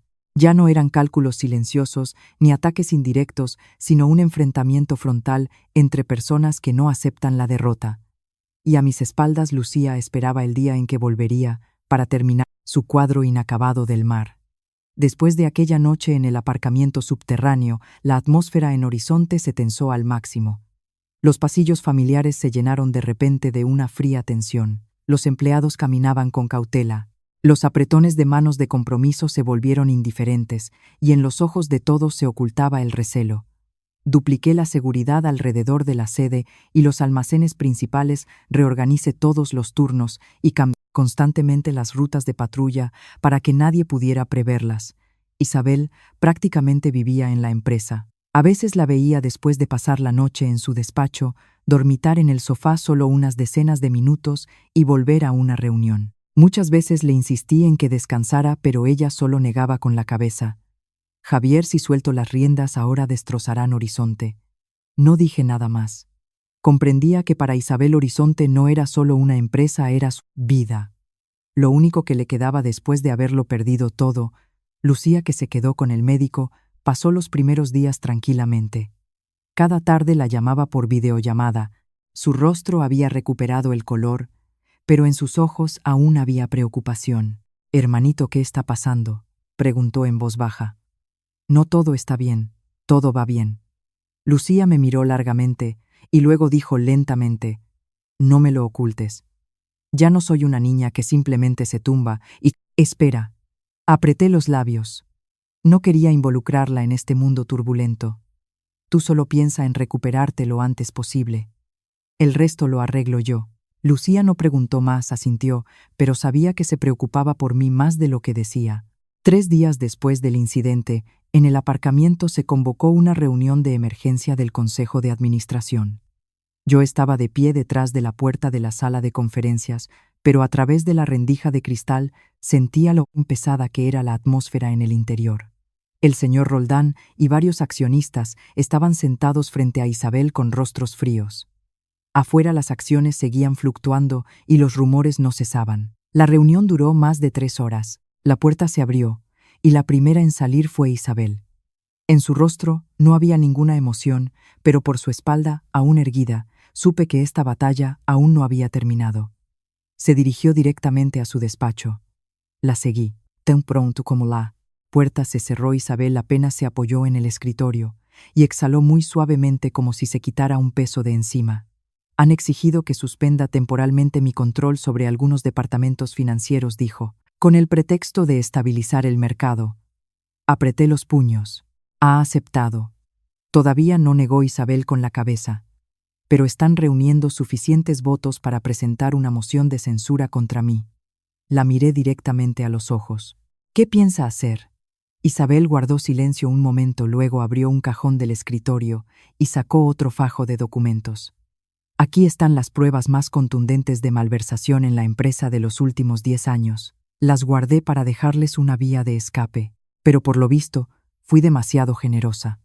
Lo entendí. En el momento en que Isabel decidiera hacer públicas esas pruebas, no solo se derrumbaría Horizonte, sino toda la red que había detrás, y las consecuencias serían impredecibles. Esa tarde, al salir de la empresa, un coche me siguió. En el segundo cruce, gracias a mis habilidades de observación, lo detecté de inmediato. No fui ni al apartamento, ni de vuelta a la sede, sino que me desvié por una calle poco iluminada. Al ver que el coche que me seguía aceleraba, supe que no me había equivocado. En la estrecha carretera, frené bruscamente, y el coche de atrás también frenó en seco. De él salieron 2 hombres. Su andar era rápido. No esperé a que hablaran y me abalancé sobre ellos. Un puñetazo en el estómago y el primero cayó. El segundo sacó un cuchillo, pero ya le había agarrado la muñeca y se la había torcido bruscamente. El cuchillo cayó al asfalto con un ruido seco. Dile a tu jefe, lo agarré por las solapas y pronuncié sílaba por sílaba que no toque a mi gente. Me miró con una mezcla de miedo y odio. Cuando lo solté, se subieron apresuradamente al coche y desaparecieron en la noche. Me quedé un buen rato de pie en medio de la carretera vacía. El corazón me latía con fuerza. Por primera vez desde que pasé a la reserva, sentí que el peligro en la vida civil se había acercado tanto. Y su objetivo no era solo yo. Llamé inmediatamente a Isabel. Me han seguido. Al otro lado, Isabel guardó silencio un par de segundos. Está bien. Estoy bien. Pero usted debe tener más cuidado. La voz de Isabel se volvió más baja. Parece que están empezando a perder la paciencia. Cuando llegué al apartamento era casi medianoche. Lucía no estaba y la casa estaba vacía. Me quedé solo en medio del salón y sentí un extraño vacío. Me serví agua, pero no la bebí. Sostuve el vaso en la mano durante mucho tiempo. Sonó el teléfono. Esta vez era Lucía. Hermanito, ¿estás cansado? Su voz era ligera como el viento. ¿Por qué lo preguntas? Tengo el corazón encogido. Temo que estés cansado y... no me lo digas. Sonreí débilmente. Hermanito ha estado en lugares 100 veces más duros. No te preocupes. Pero entonces solo te preocupabas por la misión y ahora te preocupas por mí y por la tía Isabel. No pude responder de inmediato. Lucía continuó. Su voz era baja pero muy clara. Hermanito, si un día tienes que elegir entre yo y la tía Isabel, ¿a quién elegirías? Esa pregunta me dejó helado. Miré hacia el balcón donde las luces de la ciudad parpadeaban en el cielo nocturno. Ese día no llegará Lucía. Lucía guardó silencio un momento, y luego dijo en voz baja, solo quiero que no cargues con todo. Temo que un día te canses tanto, que no puedas volver a levantarte. Se me hizo un nudo en la garganta. Comprendí que aquella niña que yacía inmóvil en la mesa de operaciones había crecido mucho más de lo que pensaba. Te lo prometo. Si un día siento que no puedo levantarme, te lo diré. Lucía sonrió. Esa sonrisa era dolorosamente luminosa. Entonces vale. Al día siguiente, Isabel nos convocó a mí y a algunas otras personas de confianza en una sala de conferencia secreta. Puso el fajo de documentos sobre la mesa. Esta tarde enviaré todo este material a las autoridades competentes y a varios medios de comunicación fiables. Una vez hecho esto, ya no habrá vuelta atrás. La miré. Está preparada. Isabel asintió, pero en sus ojos aún había cansancio. He vivido 12 años a la defensiva. Es hora de acabar con esta vida. De repente sentí una fuerte inquietud. No vuelvas sola hoy. Isabel me miró y sonrió muy débilmente. Con usted aquí, ¿qué más puedo temer? Esas palabras me tocaron el corazón por un instante, pero sabía que ahora no había lugar para sentimientos que cruzaran los límites entre nosotros. Esa tarde, cuando los materiales comenzaron a difundirse en Internet, explotó, y los nombres del Consejo de Administración empezaron a aparecer uno tras otro. Los artículos salían uno tras otro, el mercado se tambaleaba y nuestros teléfonos no paraban de sonar. Al anochecer, el sistema de seguridad informó de que un coche desconocido se acercaba a la entrada principal. Bajé inmediatamente con el equipo de seguridad. El coche se detuvo a 10 metros de la puerta y nadie salió de inmediato. Cuando me acerqué, la puerta del coche se abrió. A la luz de los focos reconocí al señor Roldán. No estaba tan tranquilo como de costumbre. ¿Dónde está la señora Montenegro?, preguntó con voz tensa. Le bloqueé el paso. A estas horas no recibimos visitas. El señor Roldán me miró. Su mirada era oscura. ¿Crees que puedes detener esto? Respondí brevemente. Esta noche, solo los que han cometido un error deben tener miedo. El señor Roldán no dijo nada más. Volvió al coche, cerró la puerta de un portazo y el coche se perdió en la noche. Lo seguí con la mirada hasta que sus luces desaparecieron por completo. Tuve el claro presentimiento de que todo no acabaría aquí y que lo que vendría sería mucho más violento. Volví al despacho de Isabel. Ella seguía sentada allí, mirando fijamente la pantalla del teléfono. ¿Está preparada?, le pregunté. Isabel me miró y con voz lenta pero firme dijo: desde el momento en que decidí enviar estos materiales, ya estaba preparada desde hace mucho. Afuera empezó a llover. Pesadas gotas golpeaban el cristal. De repente sentí que esta lluvia no era solo para la ciudad, sino el presagio de una enorme tormenta que esperaba su momento. La lluvia de aquella noche no duró mucho, pero fue suficiente para limpiar la tensión asfixiante que oprimía a Horizonte. Cerca de la medianoche, cuando los últimos artículos sobre los accionistas clave salieron simultáneamente en las portadas, las redes sociales estallaron como un enorme incendio forestal. Los nombres del señor Roldán y sus socios aparecían continuamente en los comentarios. Algunos estaban conmocionados, otros furiosos, y algunos intentaban deliberadamente desviar la opinión pública. Pero de una forma u otra la puerta del silencio herméticamente cerrada durante más de una década se había roto oficialmente. Isabel seguía sentada en su despacho sin decir una palabra. Miraba las noticias que aparecían constantemente en la pantalla con una expresión inusualmente tranquila. Yo estaba a su lado vigilando silenciosamente todos los cambios a través del sistema de seguridad. Esa noche no permití que ningún empleado no autorizado subiera a los pisos superiores. Los pasos en el pasillo eran escasos y con cada sonido de una puerta abriéndose inconscientemente ponía la mano en la radio. Cerca de la 1 de la madrugada sonó el teléfono de Isabel. Miró el número, guardó silencio unos segundos y luego contestó: «Sí, señor Roldán». Su voz era muy baja. No oí lo que decían al otro lado, pero vi cómo la expresión de Isabel cambiaba gradualmente. Ya no era fría y decidida, sino que expresaba un profundo cansancio, como si se hubiera estado conteniendo toda la vida. Al colgar se quedó sentada en silencio durante mucho tiempo. ¿Era el señor Roldán?, le pregunté. Isabel asintió. Dijo que si me detengo todo se puede arreglar pacíficamente. La miré. ¿Y qué? Isabel esbozó una sonrisa torcida. En esa sonrisa no había ni una pizca de alegría. Le pregunté cuántas personas en los últimos 10 años fueron arregladas pacíficamente. Se quedó en silencio. Me hice una idea del final de su conversación. En el camino que Isabel había elegido, ya no había lugar para la retirada.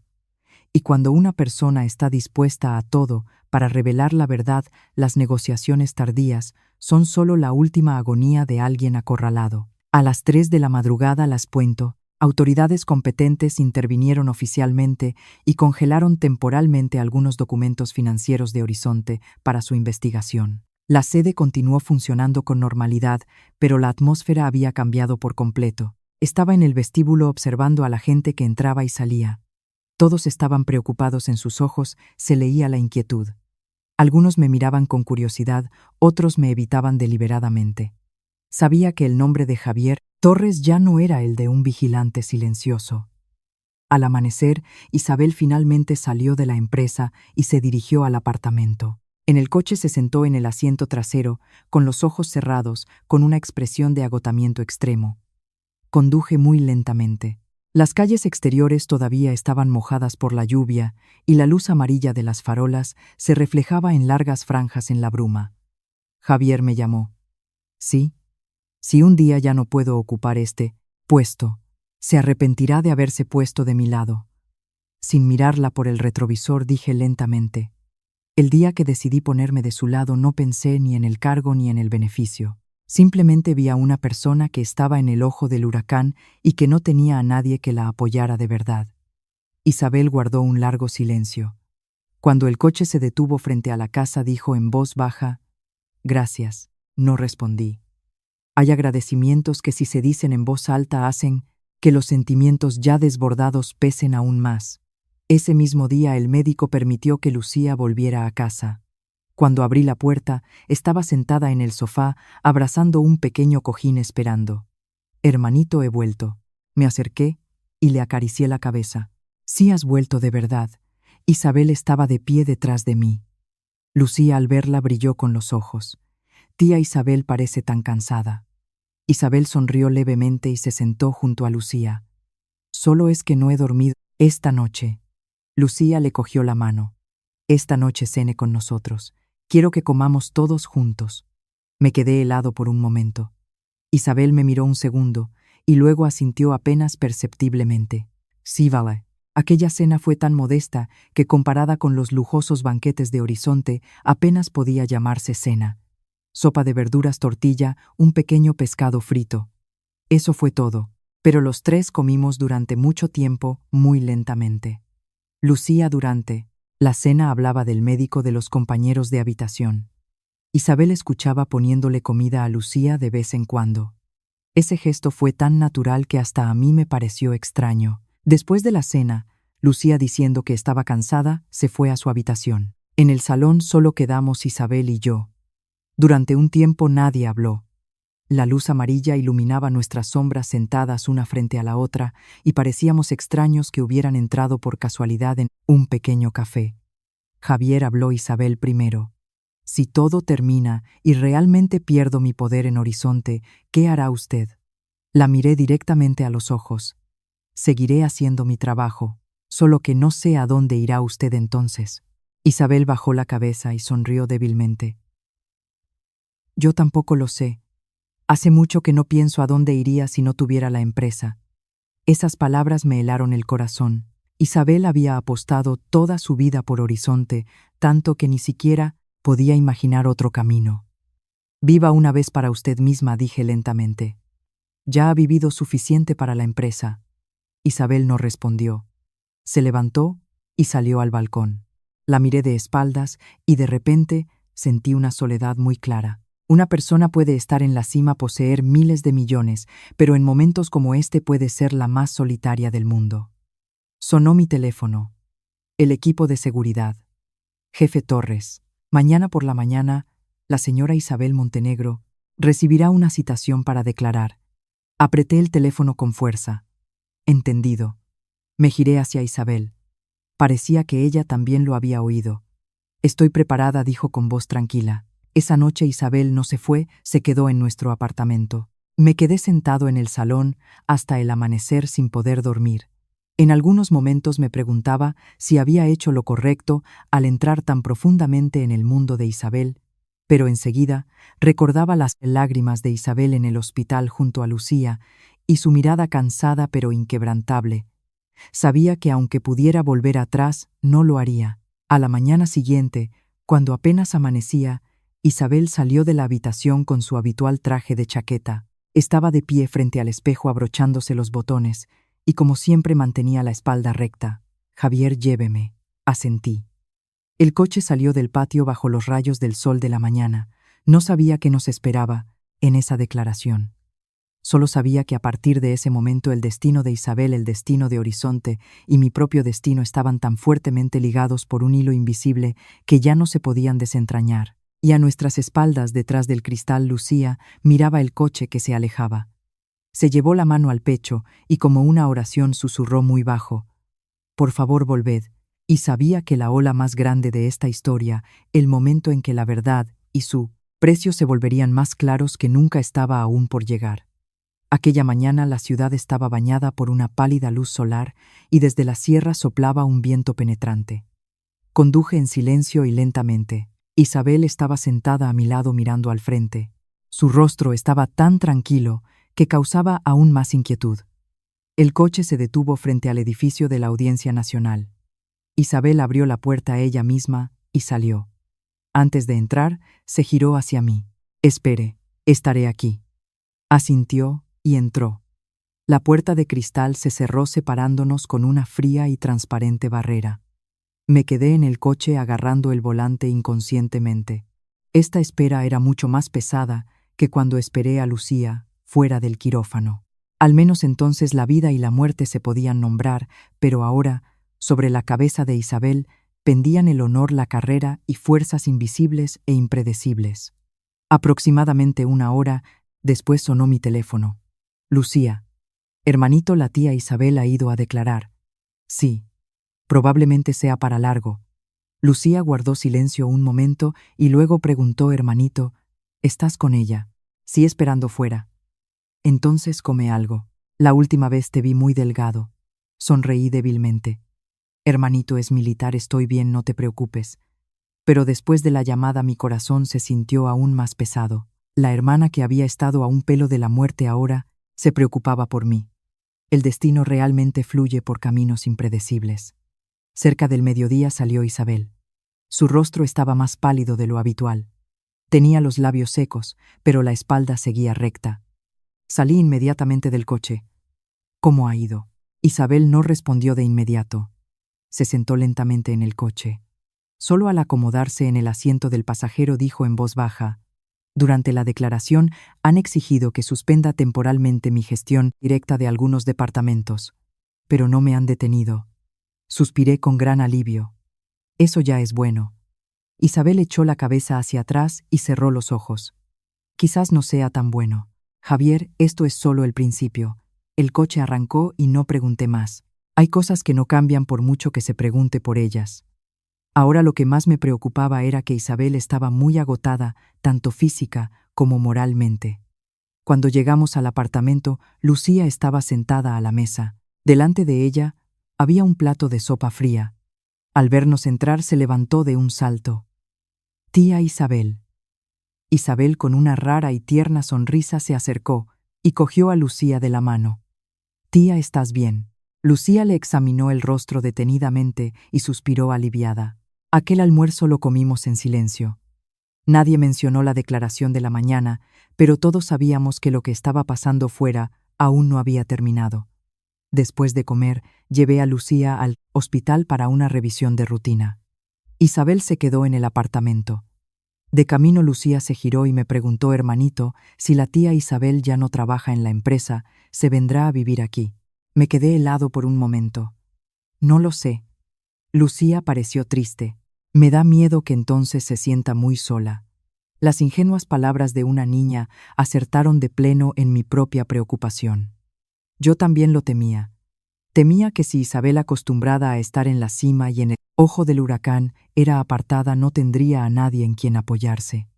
Esa noche, después de que Lucía se durmiera, Isabel estaba sentada sola en el salón. Le llevé un vaso de agua tibia. Cogió el vaso, pero su mano temblaba ligeramente. Javier, ¿alguna vez ha pensado qué será de usted si un día todo se derrumba? Me senté frente a ella. Lo he pensado. Cuando Lucía estaba grave, pensé qué sería de mí si no lo superaba, pero al final comprendí que una persona quiera o no debe seguir viviendo. Isabel me miró largamente. Quizás es usted más fuerte de lo que cree. Negué con la cabeza. No, es que simplemente no tenía derecho a caer. Isabel bajó la cabeza y sonrió débilmente. En esa sonrisa había más tristeza que alegría. Los días siguientes las noticias sobre Horizonte no cesaron. Varios accionistas fueron interrogados. Algunos socios importantes suspendieron su colaboración. La presión sobre Isabel se intensificó, pero ella se volvió cada vez más silenciosa y reservada. Sentí que estaba preparando algo muy decisivo. Una noche tarde Isabel me llamó a su habitación. Javier, he firmado mi dimisión. Me quedé paralizado. ¿Lo ha decidido? Isabel asintió. Si sigo en este puesto seguirán atacándome. Si me voy a Horizonte podrá calmarse por un tiempo. Al menos ahora. ¿Lo hace por la empresa o por los que la persiguen? Por ambos, dijo Isabel en voz baja. Y por usted y Lucía. No pude decir nada. En mi alma surgió un sentimiento al que era difícil poner nombre. Arrepentimiento, rabia y una impotencia muy clara. ¿A dónde irá cuando se vaya? Isabel miró hacia el balcón donde parpadeaban las luces de la ciudad. Aún no lo sé. Quizás me vaya un tiempo al extranjero, desapareceré hasta que todo se calme. Me levanté y me acerqué un paso más. Y Lucía. Isabel se volvió hacia mí. Su mirada se suavizó. Antes de irme quiero verla, completamente recuperada. Esa noche no dormí. Me senté en el balcón y pensé en Isabel, en Lucía y en mi propio camino. Comprendí que al principio, Isabel y yo estábamos unidos por una deuda, luego por la responsabilidad, y ahora, sin darme cuenta, se había filtrado algo más profundo. 2 días después, los resultados de la revisión de Lucía fueron muy buenos. El médico informó de que la médula ósea había empezado a arraigar de forma estable y que solo se necesitaban unos meses de observación. Al oír esta noticia, Lucía lloró como una niña que ha recibido una segunda oportunidad en la vida. Isabel estuvo en esa revisión con nosotros. Se quedó en silencio detrás de Lucía y de mí. Cuando el médico dijo: «El progreso es muy bueno», sus ojos se humedecieron. Esa noche Isabel se quedó mucho tiempo en el apartamento. Le preparó a Lucía un caldo de pollo y ella misma peló la fruta para el postre. Lucía, mientras comía, la miraba. «Tía, Isabel últimamente está tan triste». Isabel sonrió. «Solo estoy cansada». Lucía negó con la cabeza. «No cansada, triste». Isabel no respondió. Lucía de repente le agarró la mano. «Tía, si está triste, quédese a vivir con nosotros. Nuestra casa es pequeña, pero es cálida». Esas palabras me hicieron un nudo en la garganta. Isabel miró a Lucía largamente y luego asintió apenas perceptiblemente. «Sí, lo recordaré». Esa noche, después de que Lucía se durmiera, Isabel se quedó mucho tiempo en el balcón. Salí a reunirme con ella. «¿Se va pronto?». Isabel respondió en voz baja. «Sí». «¿Cuándo?». «No lo sé con certeza. Quizás muy pronto». El viento soplaba con fuerza, alborotando su pelo. En ese momento de repente sentí miedo. Miedo de que si Isabel se iba, el vacío que dejaría no se llenaría tan fácilmente, no solo en este apartamento, sino también en mi corazón. Javier, llamó Isabel en voz baja. «Si un día no vuelvo, cuide de Lucía por mí». La miré directamente a los ojos. «¿Y usted?». Isabel no respondió. Solo se dio la vuelta para ocultar su rostro en la oscuridad. Sabía que los mayores cambios en la vida a menudo llegan en silencio y que las despedidas, si las hay, ocurren sin previo aviso. Después de aquella conversación en el balcón, Isabel y yo no hablamos más del tema. Se fue a su habitación muy tarde y yo me quedé en el salón hasta el amanecer. El pequeño apartamento de repente pareció frío y demasiado grande. La respiración acompasada de Lucía desde su dormitorio me recordaba que, pasara lo que pasara, debía mantenerme firme. A la mañana siguiente, Isabel se despertó muy temprano. No llevaba su habitual traje de chaqueta, sino ropa sencilla que rara vez le había visto. La vi preparar algunas de sus cosas personales y una pequeña maleta. Esa imagen me heló el alma. «¿A dónde va tan temprano?», pregunté, sabiendo la respuesta. Isabel, sin mirarme, continuó doblando la ropa. «Por última vez a la empresa para entregar los asuntos pendientes». Asentí. «La llevaré». En el coche nadie habló. La ciudad por la mañana estaba igual de ruidosa y animada, como si todas las tragedias solo existieran en nuestro pequeño mundo. Cuando llegamos a la sede de Horizonte, la esperé en la entrada. Isabel se giró hacia mí. «Espere aquí». «Esperaré». Se fue decidida, sin mirar atrás. La puerta de cristal se cerró. Miré su espalda alejándose entre la multitud. En ese momento de repente comprendí que algunas esperas no son para un reencuentro, sino para una despedida. Cerca del mediodía salió Isabel. Ya no llevaba documentos en las manos, solo la pequeña maleta que había cogido por la mañana. Su rostro estaba inusualmente tranquilo, pero su mirada más cansada que nunca. «¿Ha terminado todo?». Isabel asintió. «He entregado todos los asuntos. Ahora Horizonte ya no es mío». Palabras ligeras como el viento, pero para mis oídos pesadas como una piedra. No supe qué decir. En silencio la llevé al apartamento. Lucía estaba pintando en el salón. Al ver a Isabel entrar con la maleta, se quedó helada un momento, y luego con cuidado dejó el pincel. «Tía Isabel, ¿a dónde va?». Isabel miró a Lucía. Por un instante, su mirada vaciló, pero enseguida se sentó frente a Lucía y le cogió sus delgadas manos. «La tía tiene que irse lejos por un tiempo. Cuando te recuperes del todo volveré». Lucía se mordió el labio. Sus ojos enrojecieron. De verdad. Isabel, intentando parecer tranquila, sonrió. De verdad. Lucía se levantó y la abrazó con fuerza. Sus pequeños hombros temblaban ligeramente. Tiene que volver. Aún no le he terminado el cuadro del mar. Me di la vuelta. En algunos momentos, incluso a un hombre, le cuesta soportar una despedida tan silenciosa. Ese día, llevé a Isabel al aeropuerto. El cielo estaba extrañamente despejado, y el sol era hermoso, como contrastando a propósito con el aire pesado en mi alma. Isabel caminaba lentamente por el espacioso vestíbulo. La maleta de ruedas que la seguía producía un ruido regular sobre las baldosas. Al llegar a la zona de control de seguridad, se detuvo y se giró hacia mí. Javier, vuelva. No hace falta que siga. La miré largamente. Por mucho tiempo. No lo sé. Volverá. Isabel guardó silencio un momento y luego dijo en voz baja: si todo se calma y si todavía me queda valor, volveré. Sabiendo lo vaga que era esa respuesta, asentí. Cuídese allí donde vaya. No se agote. Isabel de repente me miró profundamente. Javier, si un día vuelvo, seguirá usted en el mismo sitio. Apreté los labios. El día que vuelva yo seguiré aquí. Isabel sonrió débilmente, una sonrisa muy triste. Arrastrando la maleta, pasó por el arco de seguridad sin mirar atrás. Me quedé mirando hasta que su figura desapareció por completo entre la multitud. En ese momento comprendí lo que se siente al despedir a alguien con quien no puedes fijar una fecha para un nuevo encuentro. Cuando volví al apartamento, Lucía me esperaba en el salón. Al verme entrar, solo no preguntó nada más, sino que se giró en silencio hacia la ventana. Me acerqué y le puse una mano en el hombro. La tía Isabel se ha ido. Lucía, asintió. Las lágrimas corrían por sus mejillas, pero no lloraba en voz alta.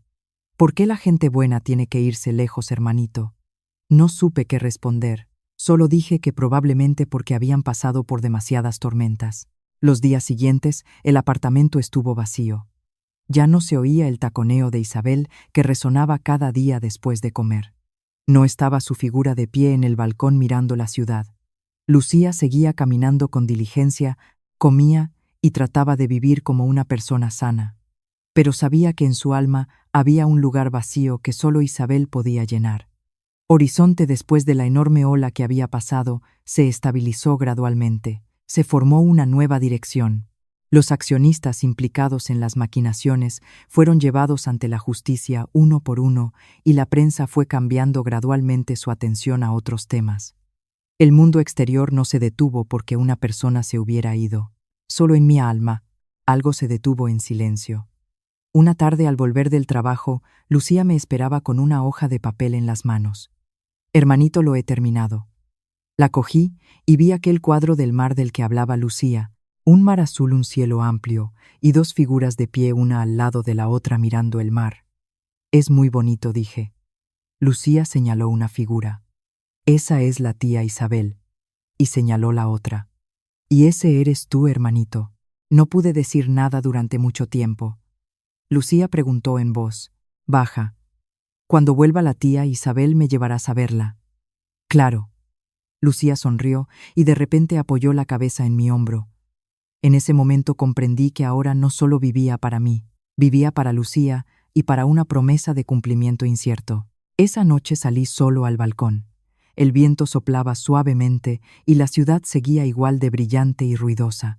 Miré hacia aquella parte del cielo donde quizás estaba Isabel. No le deseaba que recuperara su antigua gloria. Solo deseaba que dondequiera que estuviera, estuviera en paz. Y sabía que nuestra historia aún no había terminado. Simplemente había pasado a un nuevo capítulo más silencioso, pero no por ello menos fácil. Tras la marcha de Isabel, la vida de mi hermana y la mía volvió a su cauce anterior, pero al mismo tiempo completamente diferente. Por la mañana me iba a trabajar, por la noche volvía, le preparaba la comida a Lucía y supervisaba su medicación. Ahora podía caminar sola por casa, pero cada paso todavía le resultaba lento y difícil. Se esforzaba por estar alegre, pero yo sabía que en su corazón siempre guardaba la imagen de Isabel como algo muy preciado. Lucía a menudo se sentaba junto a la ventana y pintaba. A veces pasaba horas dibujando el mismo trozo de cielo. Cuando le preguntaba, respondía: Quiero que cuando vuelva la tía Isabel el cielo de mi cuadro no se diferencie del real. Yo solo guardaba silencio. Hay anhelos que aunque no se expresen, ralentizan a una persona. En Horizonte seguí trabajando como de costumbre. La nueva dirección ocupó sus puestos. Todo volvió a la normalidad. Ya no había tensas reuniones nocturnas ni llamadas urgentes en mitad de la noche, pero por eso mismo sentía un vacío aún más palpable. Al trabajar en el edificio familiar, al pasar por los pasillos donde quedaban las huellas de Isabel, siempre sentía como si me faltara un latido. Una tarde, cuando ya me disponía a dormir, sonó el teléfono. Un número desconocido. Javier. Una voz de mujer familiar y a la vez desconocida. Me levanté de un salto. Era Isabel. Al otro lado se oyó su leve risa como si viniera de lejos. Soy yo. El corazón me latió tan fuerte que tuve que respirar hondo para mantener la compostura. ¿Dónde está? En un lugar tranquilo. Aquí hay poca gente. Ya no hay reuniones ni un teléfono sonando las 24 horas. No, supe qué decir. Quería preguntar tantas cosas, pero al oír su voz me interesé por lo más simple. ¿Cómo está de salud? Bien, solo un poco vacía. Guardamos silencio unos segundos. Ese silencio no fue incómodo, sino que recordaba a dos personas mirando juntas el fluir de un río. Y Lucía, preguntó Isabel. Lucía está mucho mejor. Pinta mucho y tiene un cuadro para usted. Al otro lado se oyó un leve suspiro. Dígale que la tía no ha olvidado su promesa. Cuando Lucía esté completamente recuperada volveré. Se lo diré. La conversación fue corta, pero desde ese momento en mi alma apareció otro hilo que me unía firmemente a algún lugar lejano. Se lo conté a Lucía. Al oírlo, sus ojos brillaron. De verdad, hermanito, la tía Isabel va a volver de verdad. Dijo que volverá cuando te recuperes del todo. Lucía apretó contra su pecho el cuadro del mar riendo y llorando al mismo tiempo. Entonces tengo que recuperarme más rápido. Desde ese día Lucía se dedicó aún más a la rehabilitación. Cada mañana intentaba dar unos pasos más hasta que su fina ropa quedaba empapada de sudor. Me dolía verla, pero sabía que ahora en su alma había una motivación muy fuerte. Pasaron varios meses y la salud de Lucía se estabilizó notablemente. El médico informó de que la médula ósea se había asentado por completo y que solo necesitaba revisiones periódicas. Al oír esta noticia me quedé un buen rato de pie en el pasillo del hospital sin poder articular palabra. El pesado fardo que oprimía mi corazón durante meses finalmente podía aligerarse un poco. Ese día llevé a Lucía a casa antes de lo habitual. De camino de repente preguntó hermanito cuando vuelva la tía Isabel. Ya no estarás en la puerta de la empresa. Me quedé helado por un momento.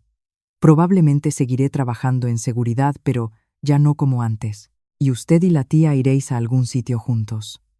Miré a Lucía y los coches relucientes. Aún no lo he pensado. Lucía apretó los labios y dijo, muy bajo, me da igual dónde estés, hermanito. Lo importante es que no estés triste. Las palabras de Lucía me llegaron al alma. Comprendí que ya no era solo la hermana a la que debía proteger, sino que había empezado a preocuparse también por mi corazón. Un fin de semana de repente recibí un paquete del extranjero. La dirección del remitente era borrosa. Solo ponía 2 palabras Isabel. Dentro había una bufanda gris y una pequeña nota. Javier, probablemente ahora tengáis una estación de lluvias y frío. No sé elegir regalos, pero espero que te dé calor. Sostuve la bufanda en mis manos durante mucho tiempo. Nunca pude imaginar que una persona que había estado en la cima de la fama un día me enviaría un regalo tan modesto. Pero fue precisamente esa modestia la que de una manera muy sutil y profunda me tocó el corazón. Esa tarde Lucía, después de ponerme la bufanda, me miró largamente y luego sonrió. La tía Isabel tiene buen gusto. Te queda bien, hermanito. No respondí. Temía que si abría la boca, mi voz no sería tan firme como de costumbre. El tiempo pasó. En la ciudad comenzó la temporada de lluvias. Las lluvias se hicieron más largas y frías. Seguí yendo a trabajar, regularmente volvía a casa, le preparaba la comida a Lucía. Su cuadro del mar colgaba en la pared frente al balcón del salón. Cada vez que lo miraba sentía que estaba esperando el regreso de alguien de un lugar muy lejano.